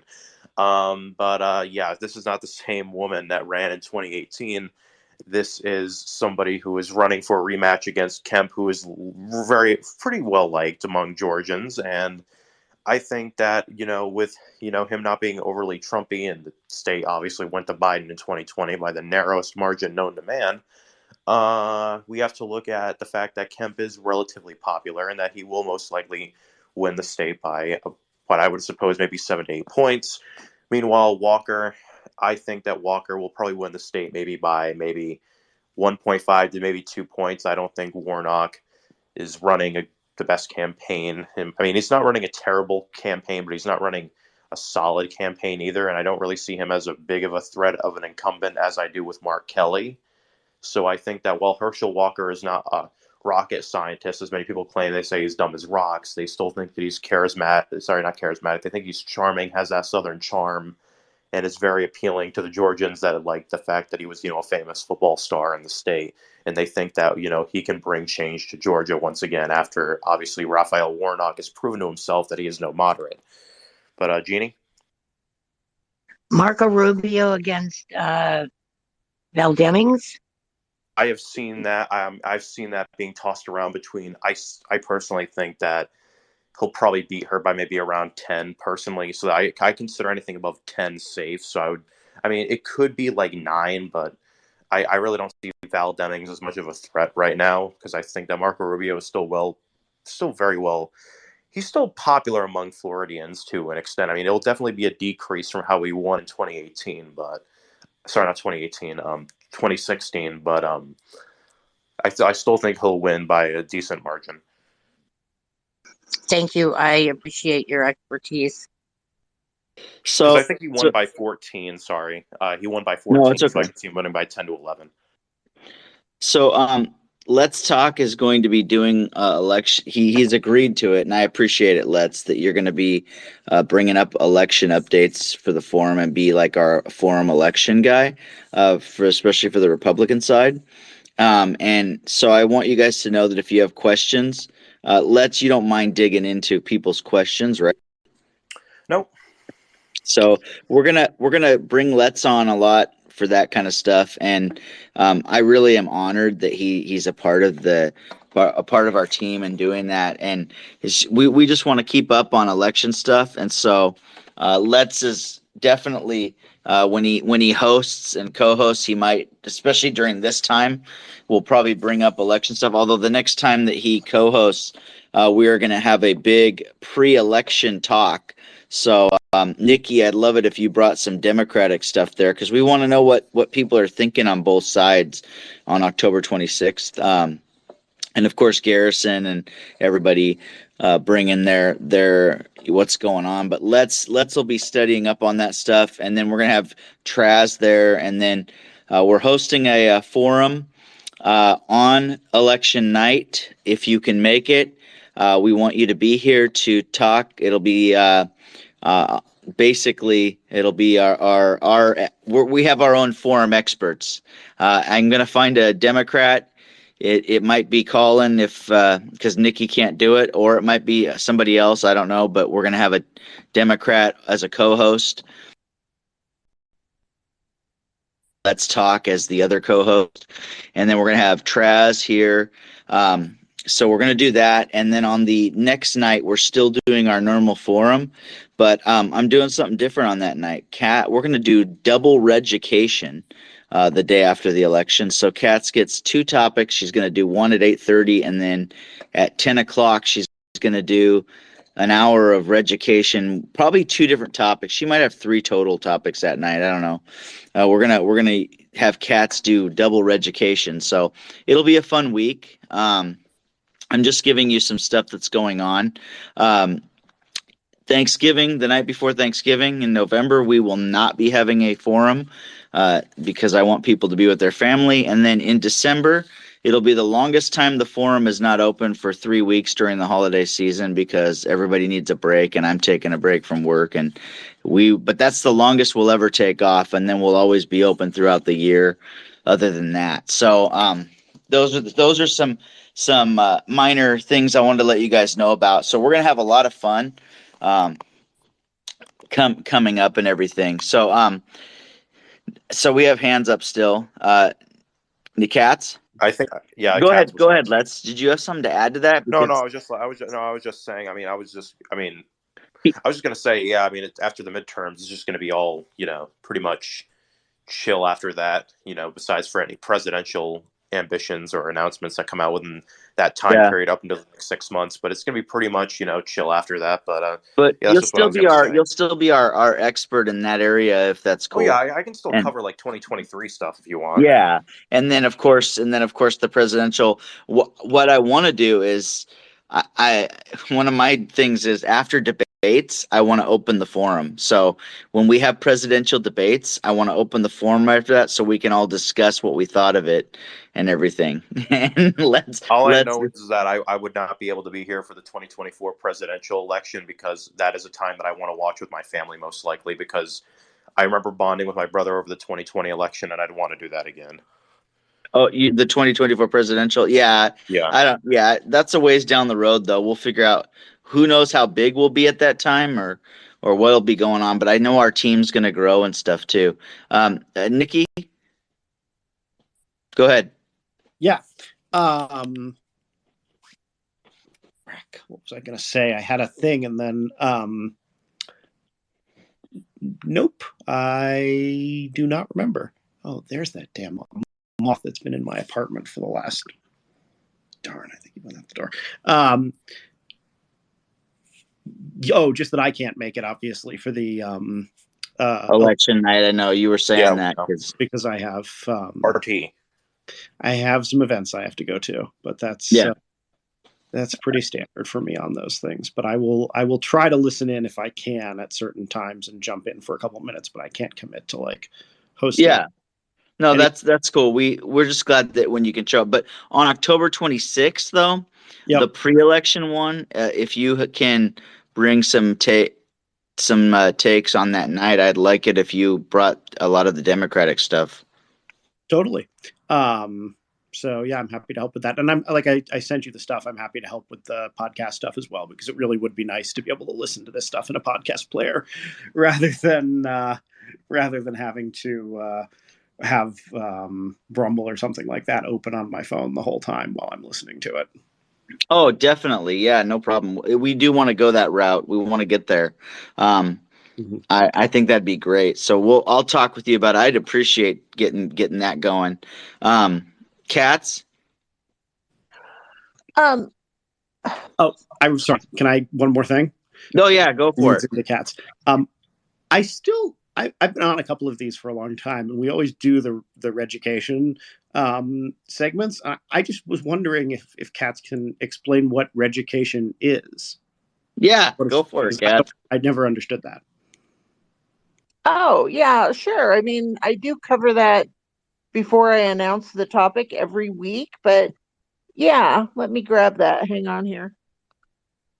So how I explain is it's our weekly segment designed to provide education via point counterpoint with each other on topics important to Americans. So the thought is that we typically have people in the forum with differing viewpoints. So, I mean, that's basically what it is. Does that help out? Did you think it had something to do with just education? Well, No, I was sorry. I was talking to Nikki. Sorry. Yeah, I understood that it was sort of discussion of a topic, but the framing was what I wasn't really clear on. So it wasn't. I just it's a cool name, and it's got good topics. She does a good job with that. Yeah. Well, the thing with Cats was she called it.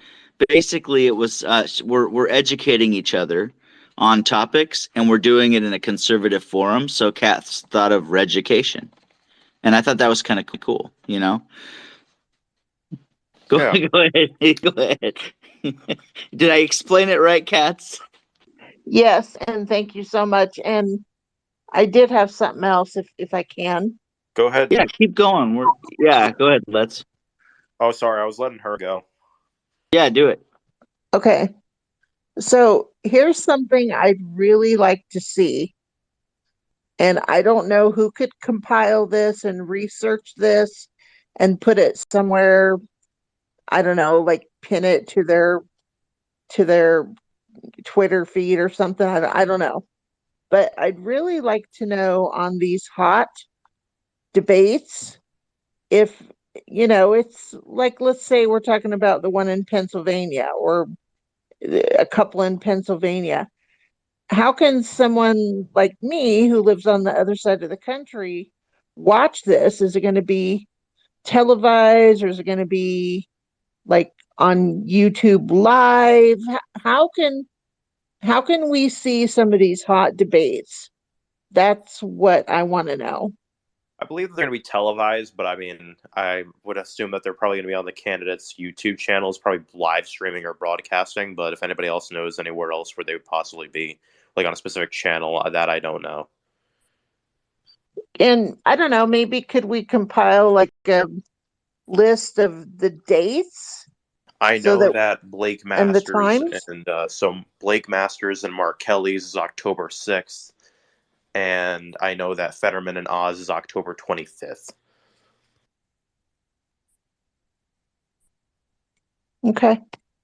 Those are the only two that I know as of right now. So maybe if you get more updates, you can let Cats know, and we can share it or something in a tweet or Yeah, I something. can share. I can probably try and see if I can find more dates if they've already been sent out or. So I'm thinking of doing this if you're down. Well, since you're a part of our team, I'm thinking of having the Conservative Political Forum email, like having it so you can log into it and check emails and stuff. Because we've been kind of bad at that. I don't think we have much yet, but we plan to be able to check people's emails. But also, if there's election questions, then you'd be able to check those. Yeah, sure. I'm not bad at checking it, Jason, but we really haven't had anything personal. That's what I was saying. We haven't really had anything. Wouldn't it be cool for him to get some of those questions, Cats? Oh, absolutely. So we'll talk. We'll get on that. Let's.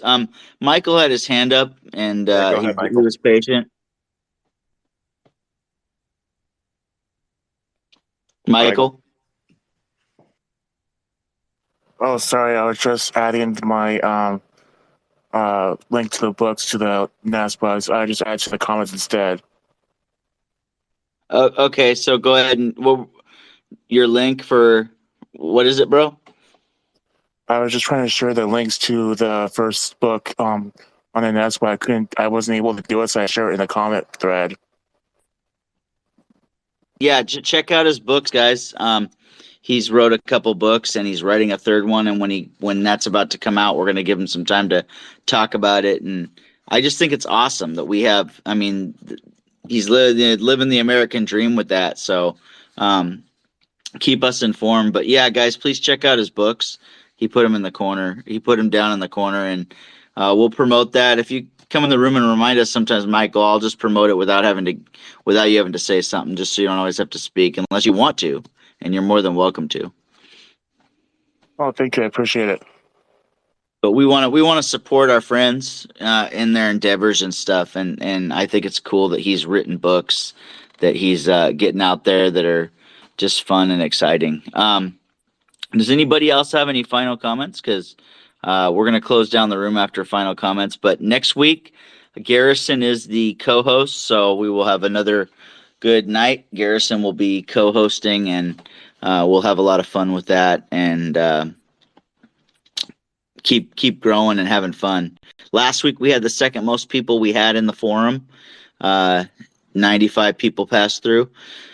Tonight will be smaller, but that's okay. Some nights will be small, some will be bigger. But I do want to see us. I want us to be able to help people and have fun with our conversations and stuff. So that's good. So any final thoughts from anybody before I pray? Yeah. Like I said before, we got 40 days to the midterm, so just keep having hope that we will win, hopefully. I know that leaves Nikki out, but Nikki, you can hope for your side too. And yeah, may the best man win or the best party win. And let's just, hope that whichever side wins, it's, I guess, in whatever the American voters choose. Well, I think for Nikki, it would be maybe the best he, she, it, thou, though, thee, thou would win. Sorry, Nikki, go ahead. No, that's fine. I just didn't realize Sean was not on the spit. No, but I was just wanted to talk about the format for trivia. One. Oh yeah, that's right. And then number two, extract a promise from you, because I've been coming to these for a really long time, and I've written trivia for you for a really long time, and I've never been given the opportunity to co-host one of these conservative political forums. So with everyone on here listening who likes me so much, Jason, will you let me co-host one of the conservative political forums? Wait, he's never co-hosted one of the... He's never... Oh, wait. That actually makes sense why he didn't before, but... Yeah. What is the name of the forum? Yeah. What's the name of the forum? You have to pretend to be a conservative for the entire We 2 can pick hours, an 2 to issue 3 that I'm hours you're here. conservative on, and there's at Yeah, least we don't want liberal like brainwashing for like an hour. You know what I yeah. mean? Yeah. We'll talk about this, but you know, Garrison will be a part of that cover. What we might do is have you co-host, have you co-host and run one with Garrison being your keeping you in check. I see. Let's talk about it more, Nikki. Okay, I you know, We rename it the Liberal Political Forum for the now. Liberal Political Forum for the in the overtime. It's the Liberal Political Forum with Nikki. So There you go. But yeah, let's talk about the formatting, or if you want to close down the space and open up a new one, just for us to have that well, conversation. no, I mean, if people don't mind talking about it, let's promote this. I really want a lot of people to enjoy the game show, our trivia, and Nikki, you're a big part of that, and I do appreciate what you do there. Sometimes we have our heated conversations, but you know, like earlier tonight, but so does Garrison and you and in here, so we all have our moments. But go ahead, let's hash this out before we close out. I don't mind. We're gonna have trivia this weekend. I really hope all of you can join and some of you can play. And if you can't play, just be here to laugh at, because we have a lot of fun and joke around a lot. So go ahead, Nikki. You and Katz let's talk about what you guys are doing, since you both are the question people.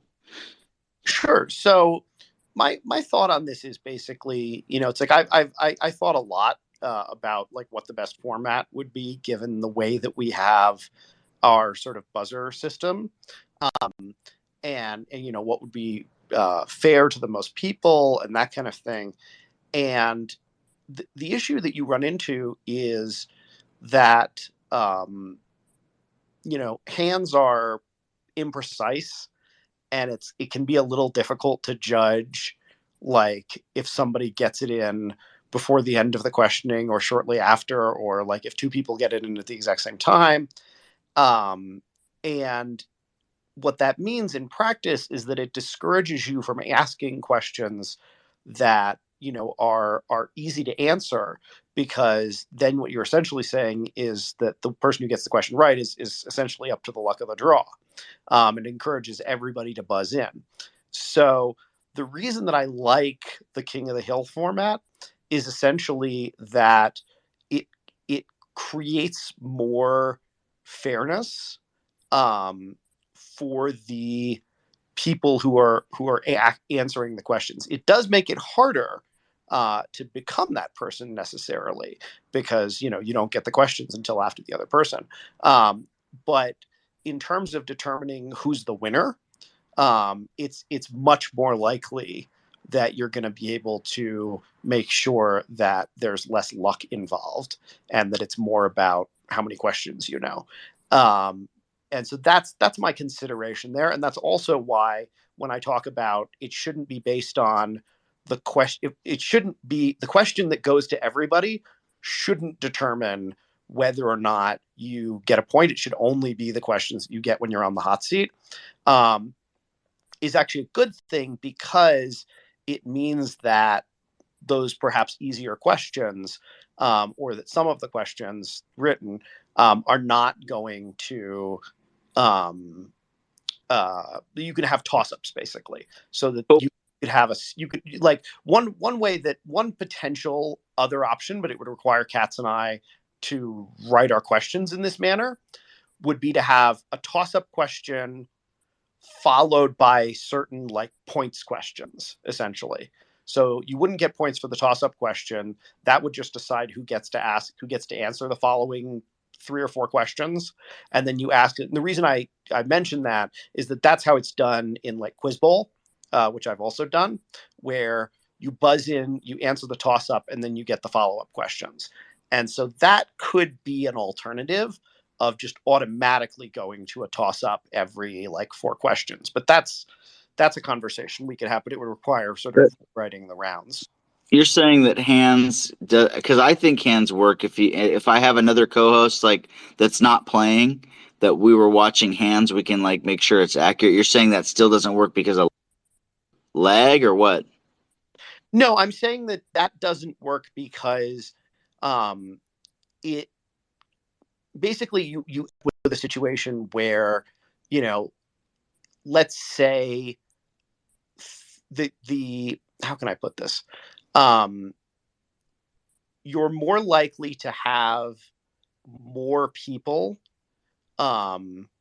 getting questions correct simply because they buzzed in quick, like they were lucky enough to hit the trigger, which has very little to do with like what percentage of the questions or how likely they are to know the answer. Whereas, you know, in a good trivia competition, your ability to like hold the floor and answer multiple questions in a row is a better signifier of, because again, what matters at the end of the day is how many questions you get right. Like what, you know, who comes in first is determined by how many points you get.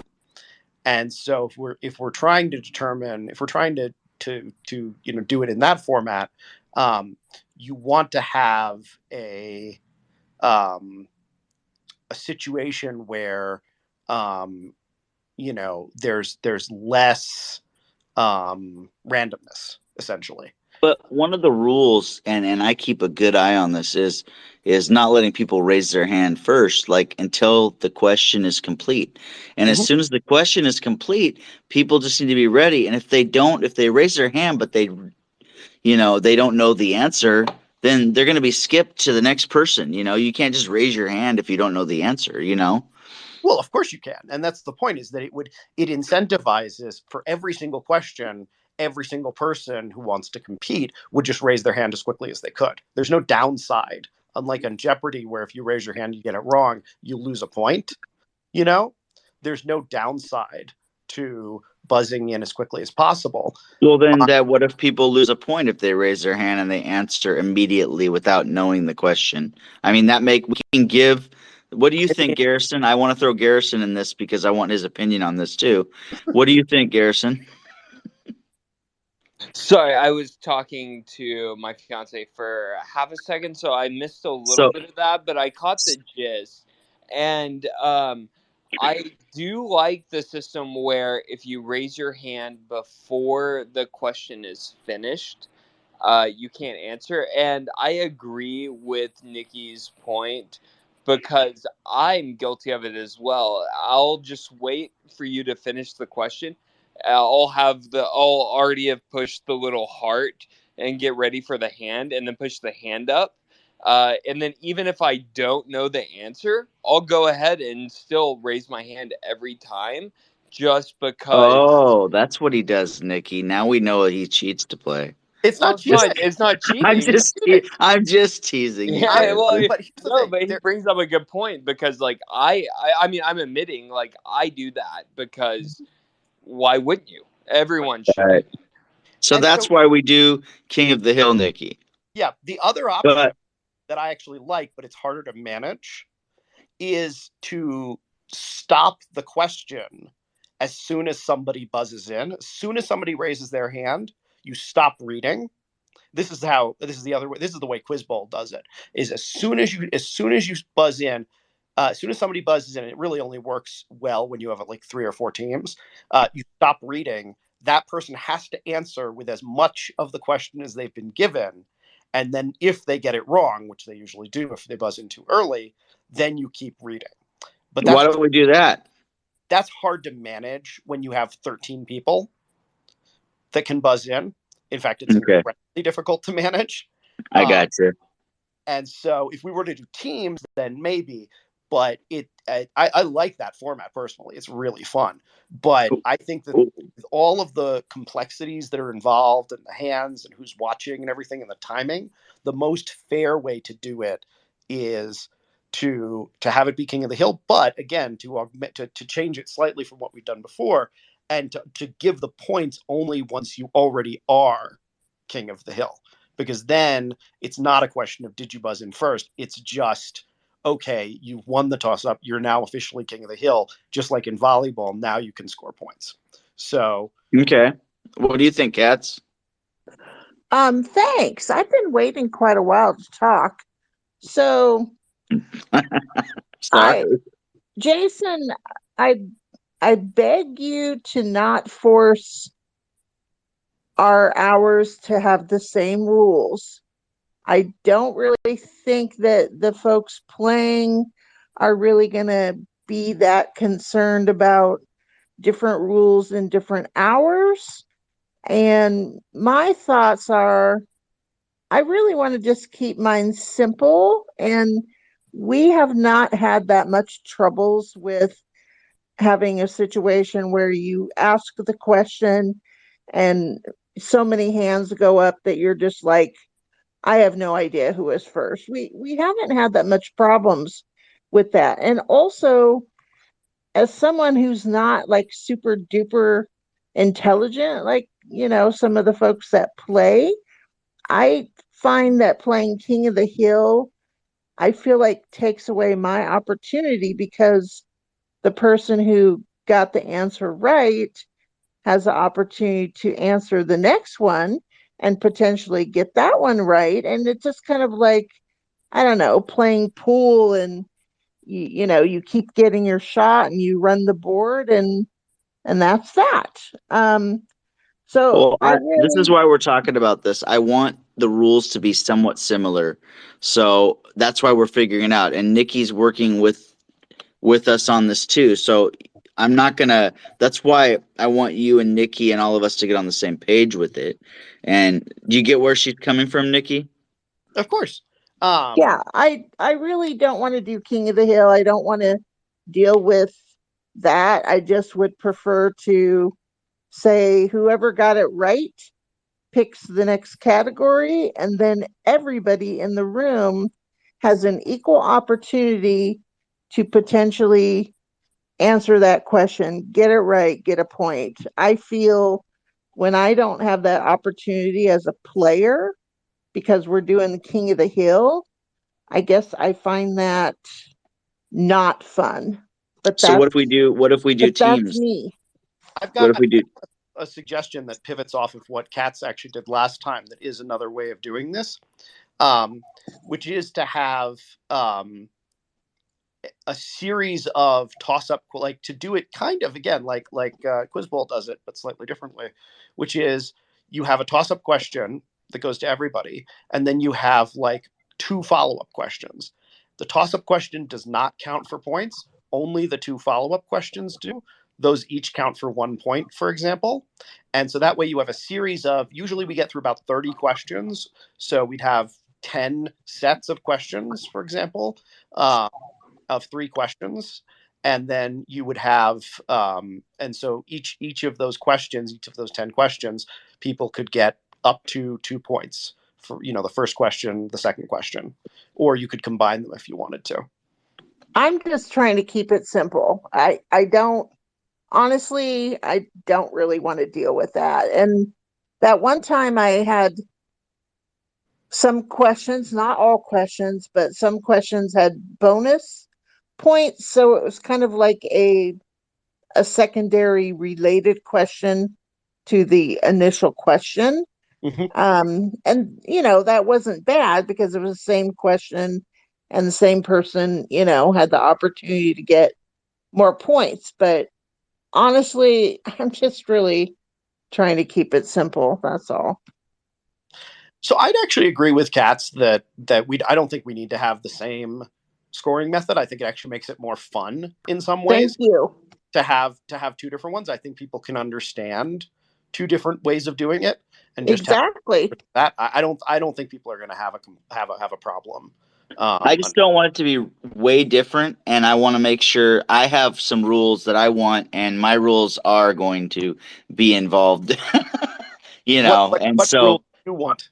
Well, like I want the winner of each round is going to face off in the final round, and it will just be the two, and there will be no King of the Hill in that because it's just the two people, and it's only going to be an hour each round, and I'm going to keep time of that, and tell you guys when it's up, or last question because your round's up, and if it's a close match, then we'll work that out. You know what I mean? Stuff like that. But if you guys want to run your segments a little differently, I'm okay with that. I just want to I want to make sure that we can have fun, and we're gonna have, it's gonna be a long trivia night, which I like. I like the idea of doing it that way.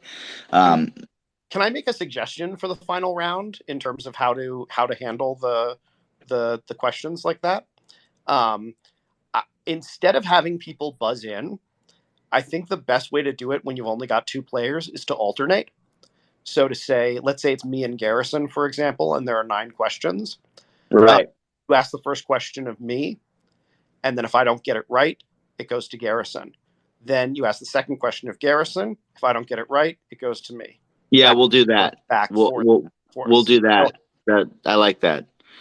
I like that, Nikki. That's a good idea. Yeah. And that'll work good. That'll give each champ a chance to answer those. So I like that idea.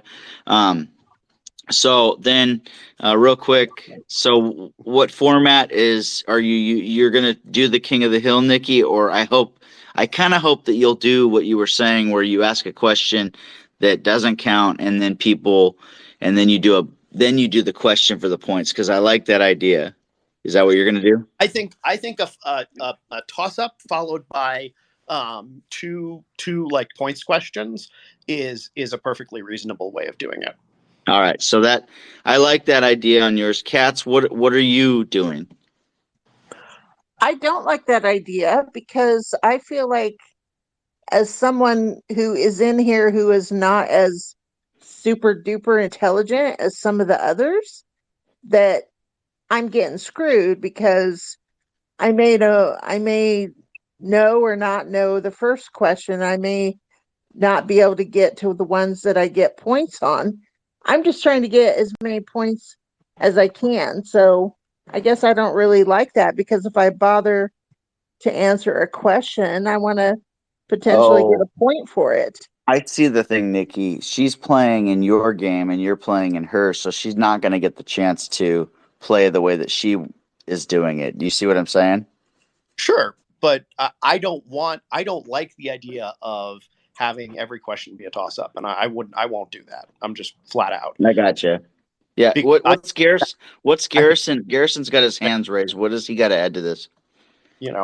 I was going to add that I'm sorry, Jason. I kind of disagree with your premise there, and I kind of agree with Nikki and Katz that I think that you or we or whomever is in charge, I guess you, should allow them to run their own for the hour, because this is still pretty Were new. you even listening to me? I said okay, and Well, I'm letting you do that. I mean, Okay. originally, I put my hand All up right. a while ago. Sorry. Yeah. But then Okay. we can see which one works out best, and then tweak them as it goes along in the future. And then whomever's space, like we all come to consensus. Okay, Nikki's was way better, or Kat's was way better. Then we can go with that. But I think just letting it be an experiment, and here's the concern. Here's the concern. It's not that I like what Nikki's toss up idea is, but Katz has to play in Nikki's, and that's I see where her concern is, Garrison. Can I raise my honest point? I think each of us are going to have concerns. I'm not sure I'm going to like the way Katz writes her questions or categories, or I have my own. Each of us is going to do things differently, and the sorts of ways in which I ask my questions, I like. Quite honestly, I don't think her concern is as much with the categories as it is with the types of questions that I ask. Because I'll admit, I ask hard questions. Yeah, it might be. That's just not my way of doing these sorts of things. I'm doing esoteric things. I'm doing things that not everybody's going to know. This isn't general. This isn't casual trivia. Kind of trivia that I see at bar trivia. I'm doing the kind of trivia that I see where it's not necessarily the easiest thing in the world. So I get wanting to have more ability for people to like buzz in. I'll also say though that even with the King of the Hill, I think our longest streak was like 3 or 4 questions out of 28. Well, Like Gaycon typically, got 8 in a row, so that was that's fair. That one time it does happen, and that's a good reason why, I think giving people the ability to do a toss up and then get the points questions if they get it right that are on the same topic, because then it's like if you get the question, then you're prime. If I ask you a question about gardening, and you get that toss up, you'll get asked 2 related but probably not exactly as easy questions about gardening. I might ask you a question about certain types of flowers, or I might ask you a question, yeah. whatever. Like, I think that there's something fun about that, and I do think that it adds to the complexity. But I don't like people being able to get points off the toss-ups just because I feel like a lot of that is just going to be who buzzes in first. So then I agree with that. I was just hearing Kat's concern because she's got to play in your game. I was just trying to understand that. Garrison, you were so yesterday, bro, when you saw that I had changed my tune, bro. Jeannie, go ahead. You've been waiting patiently. It's a little off topic, but I was wondering, Jason, if you would consider if Nikki could spend an entire evening without swearing, if he could be co-host. I could pull that off. If you make me co-host, I will stop myself from swearing for an entire evening. And that would be one of the keys. It would be that and also being condescending towards people. Okay. If you could pull those off and actually stick to the points, because bro, you're very smart and stuff. So you're very smart. So that's why I respect you in a lot of ways. So we have our differences, but we also get along well. So that's why. But we'll talk more about that. Jeannie, you're so kind. Jeannie's really waited to ask that, and I love that about her. Isn't that funny, Nikki? Yes. Okay. So let me get back to one point I have here. I just want certain formats with this. I want the trivia to be fun for everybody. So, Nikki, what you presented where you do a toss-up question and then the person gets it and then they answer another question. I like that, but Katz had questions about it. You got to give yourself more credit, Katz, because it's not going to be political stuff, really, is it, Nikki? I mean, it's going to be everything, right? It's a lot of everything. That's so. But I had a really interesting idea just now. Can I tell you my really interesting idea? Yeah. I had a really interesting idea, and it's called 9 Lives. And the reason that it's a really interesting idea is that it solves the problem of the Garrison raised of people always buzzing in. And this is how it works. You get 9 wrong answers, and then you are no longer able to buzz in for a question. And we would just track that on a piece of paper. Such you buzz in and you get it wrong, you go from 9 to 8 to 7 to 6. So if you're buzzing in every time, I like that. Find yourself very much incentivized not to, but you get enough lives that like it's not like 3. People should feel like they can buzz in as long as they're not like abusing it. And that's why I thought 9 was a good number. I like it because it's the cat thing too. What do you think, Garrison?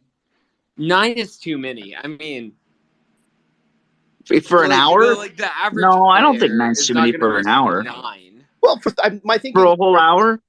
Think about it. There are 30 questions in an hour, approximately. If we were doing 30 toss-ups, you know what I mean? If we were doing toss-ups, there are 30 questions. Then 9. If we were doing 10, with the 2 follow-ups, then it would be a lot fewer. But let's say we were doing all toss-ups, then I think that 9 would be, you'd get to buzz, you'd get to be wrong on 9 questions. Exactly. I like it, Garrison. I think it's good, bro. That's fine. I would take just like lawyer brain in me is like, okay, I'll take my chances because my chance of missing 9, especially like when you hear the topic. So usually they're like in theater or this president or this governor. So like you kind of have an idea of like, okay, I know that topic or not, I would take my chances of raising my hand every single time if I got 9 incorrect chances on that. I'm just saying, like, maybe I'm different, but I think 9's a bit much. So, Nikki, go ahead and ask Katz what she thinks. She's got her hand raised. Yeah, Katz, what do you think?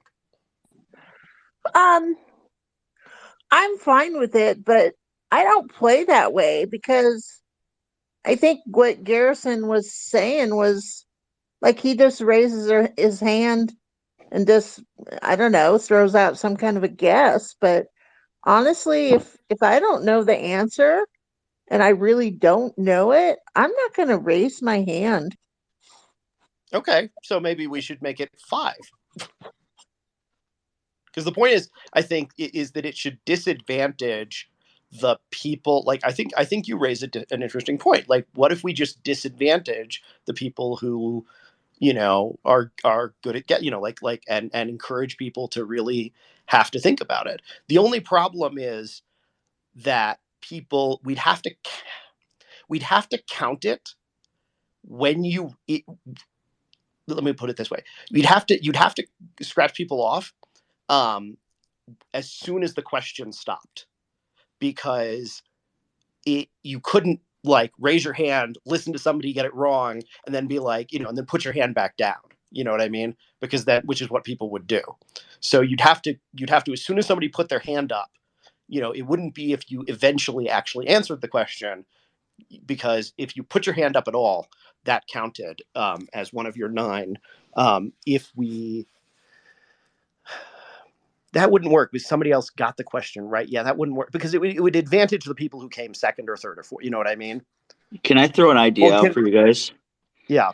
What if, because sometimes we get questions where people raise their hand and they throw out answers. What if they get the answer wrong and they have to skip one question, and then it gives people who haven't had a chance to answer a shot to answer it.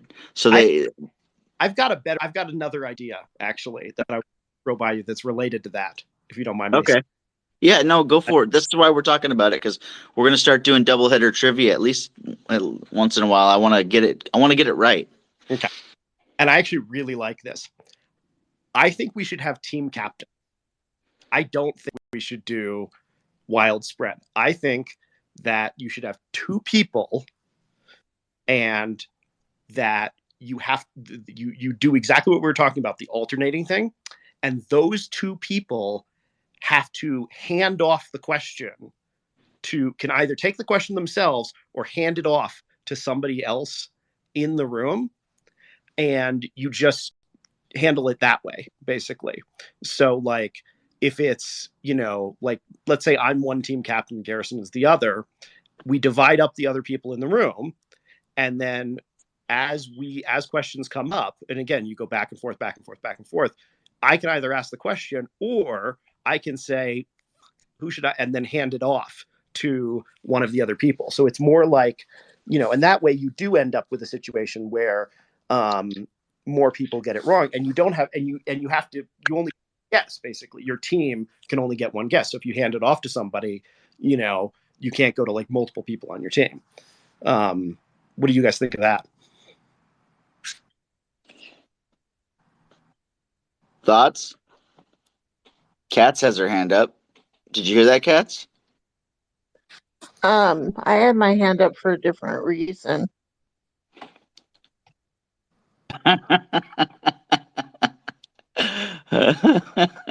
It doesn't have to do with you're so funny. Is she not funny, guys? She just random, so random. Okay. Come on, guys. Thoughts on what Nikki just said? Anybody? Garrison? He may have stepped away. I think, sorry, Nikki. I think sometimes when you have teams, whoever picks the teams can pick, the top players, and then the other team ends up with the, other people that, whose memory isn't as sharp like mine. I'm really. I don't think you were teams. Were you saying they just have to pick random people, Nikki? No. So you would pick the teams at the beginning. So like you pick the captains. Like Jason, you would identify like Mhm. Ian and Garrison, for example, as the captains, and then you would do the way that you do like a draft, for example. He and I would like message you privately just because that's the more polite thing to do. Mhm. Go back and forth, kind of thing, and then. Or message us the list of the people we want, and then you could announce the teams, and that way. What if we pick teams by number? So like it isn't what you were saying, Jeannie, where I get two people. I'll say, or I no one. So I'll have Jeannie. I'd call on Jeannie. I'd say pick a number between 1 and 10. But I have text Garrison the number that I was thinking, or whoever. I have somebody else that knows the number, and then Jeannie calls out her number, and well, that doesn't work very well. I want to pick the team. I'm thinking of how we can pick the team without it being us picking the teams. Does that make sense? I want to let the two captains pick the teams because then it's fair. Okay. They'll balance it, and they have to do it based on their knowledge of whatever. I gotcha. Snake draft style. So like if I pick the first one, Garrison gets number 2 and number 3. I get 4. He gets 5 and 6. I get 7. And here's the thing that I think actually makes it really tough and really fun is it's not that you can answer every single question. It's that for each team, you have to answer. Each person gets to answer the question before the next person gets the second question. So like if I got you. And the people on my team are Jason, Katz, Garrison, and Gene. I get to pick who answers the question, question 1, and then until every single other person on the team has answered a question, I can't answer it again. You know what I mean? So it's like, yeah. Question 1, then I get to say, okay, they asked question number 2, and I can say, okay, Jason, you're going to answer it. And so instead of it being random, you're literally having to hand off the questions to the people you think you have the best chance of getting it right with. I got you. So Jeannie, do you understand that they wouldn't be choosing their teams? The captain on each team would get to choose people, so it would be fair and balanced. And every single person would have to get asked a question. It would be required. It would not. But also, Jeannie was concerned. It's like about dodgeball teams. in school. The worst players always get picked last. But that's why you wouldn't make it public who got picked in what order. Like it would be, Garrison and I would do this privately so that nobody could know who got picked in what order. It wouldn't be obvious to anybody. But we would both have to have our teams, and then we would both have to hand off. So it's like, yes, some people maybe got picked last. First off, they wouldn't know who they were. Second off, they would still get questions. They would have to. Honestly, no. This is so overcomplicated and dumb. Trivia has been fun for a reason. We all get together on Saturday nights and have a little trivia night. No, Yeah. I don't want to make it this complicated and overly stupid. Like, let's just play trivia. I don't want All to right, have here we to. go. Here's what we're gonna do. It's Garrison's too much. right. It's too much. That proposal was way Katz too has much. her rules. Katz has her rules. Nikki, you have your rules. We'll go by your rules. I'm not playing. I'm going to help with hands. The other co-host, which will be Katz, one round, is not playing. She's the one asking the question, and we're just going to go the way we've been doing it. It'll just make it simplified, Nikki, and we'll just have to go with how Katz has her way, and we'll go with the way you do it, the way you're doing it, Nikki, and we'll just work with it, and it'll be fun either way because I just have fun joking in the room with y'all. But Garrison has a point. I think we're starting to get we're starting to overthink it, and it's not going to be fun if we do that. So we'll just do our best how we do it. Katz has her hand up. What do you want, Katz? I only have so many brain cells, and they've been evaporating over this conversation. So, yes, keep it simple. Are you down to one life brain cell right now? I'm trying to I put my hand over my ear. I'm trying to like hold it in so I can just like make it another few minutes. Well, Garrison does have a good point. We have fun with it. I just want to bring humor. That's one of the things that I like to do to bring humor and kind of help control the room. I have fun with that. I don't even like to. I don't know. I just like doing that. So and just being the humor in the room and bringing jokes.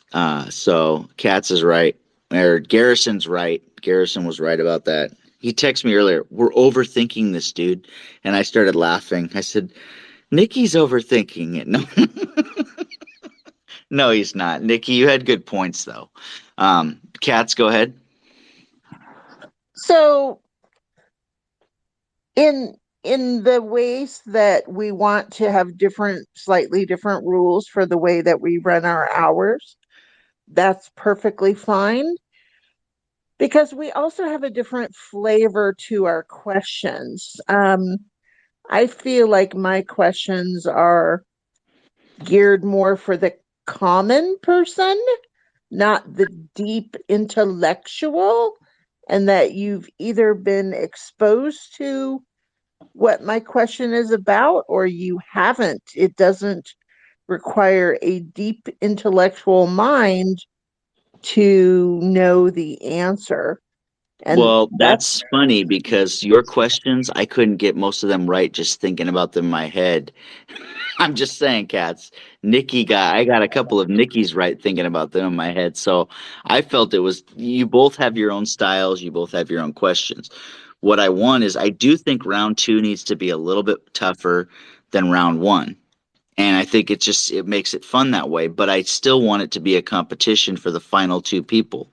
And the final two people will be asked questions and trivia questions.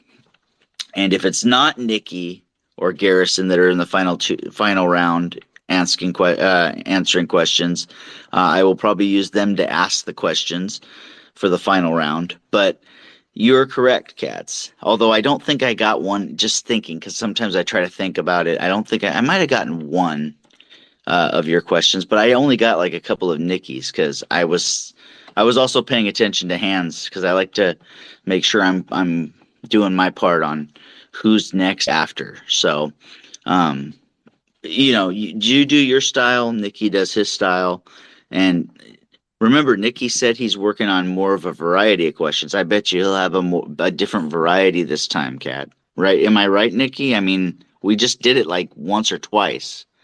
Yep. I think I'm leaning toward 15 and 15 or 14, like writing them jump ball and follow up and making the point question a little bit more meaty, because one of the things you can't do with a jump ball question is make it something that you have to think about. It's something obviously that you have to just know off the top of your head, because you're competing with a bunch of other people. But if you do a jump ball, that's more of a just sort of know it or sort of figure it out while the person's reading the question, and another one where you get 20 or 30 seconds to actually like think through the answer, you can make for a slightly different set of questions than I'm able to write the other way. So I think it'll be fun. You'll have a few questions just in case, right? A few extra. Oh yeah, I mean, I'm gonna. Okay, cool. You mean for the finale? Well, yeah, I know you were working with me on that, but just in case you're not in the finale, I want you to ask them because I like, to present the finale part. I'm gonna write 9 specific questions. Okay. I'm gonna write those separately because I think I can make them of varying difficulty levels and sort of do that. And I'm sure Garrison will do the same thing. And then, Jeannie, I have a question for you. Jeannie, are you going to be there? I hope to, yes. Okay. If you're there, will you be our scorekeeper? I always choose a different person. Yes, I can do that. Okay. That's perfect. Just to have a different scorekeeper, and I think it'd be great because I think it'd be good. So, Katz and Nikki, you guys feel like we got it kind of figured out what you're doing? Yep. I feel good. Yes, and I appreciate, Jason, your working with us on that. And Nikki, I appreciate all your different thoughts on it and working with me as well. And I think that, as Jason said, the point is that the people that are participating are having fun. Well, and Garrison reminded me of that. We were getting very sophisticated, and Garrison was like, "Dude, are we gonna have fun or are we gonna be?" And I'm like, "Yeah, that's a good point. Let's drop the. We're getting real. Let's have this team. Okay, this team will pick this team. Yeah, it's great, but it feels like we're putting a bunch of extra rules in it, and that's no fun. And I like how both of you present your questions. So I do like a different take from each of you. That's why I like the doubleheader trivia idea, is so that you both can bring and present your questions the way that you do it, and we'll just go from there, I guess. If that's it, I'm going to close us in prayer. And, I know we talked about doubleheader trivia for the last hour, but that's okay. I appreciate all of you guys, and I am glad you guys were here. Even the people listening, thanks for listening. If you guys can come to trivia on Saturday night, it'll be 9 o'clock Pacific Standard Time. We'd love to have you guys come and listen to all the fun. And everybody in this room, please send invites to people for doubleheader trivia, because we want them to come and just have fun. I'm bringing humor. I'm going to be the humor. I'm going to bring some pun humor. I'm just going to be like laughing and joking. I want to make sure we have fun. So, Father God, I thank you for everybody in this room and everybody that showed up tonight for the Conservative Political Forum.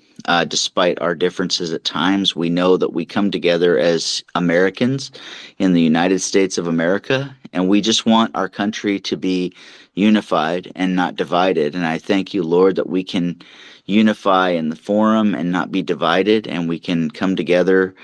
We pray right now for Florida and the hurricane out there. I just pray that people are safe and that you are protecting people and watching over their families and them in this weather and everything. And I just pray for if there's anybody hating on people that live in Florida, they would stop. Right now is a serious time. We want people to survive this. We don't want tragedy. And I just pray that you will help people come together for this situation. And we just thank you for it. And we just thank you for everybody here, that you protect them as they go and do what they've got to do. And that we will be back here on Saturday to have fun in Late Night Garage Trivia. In Jesus' name we pray. Amen. Amen. Thank you, everyone. And I look forward to seeing you Saturday night in Late Night Garage Trivia. See you guys. Thank you. Good night, everybody. Good night.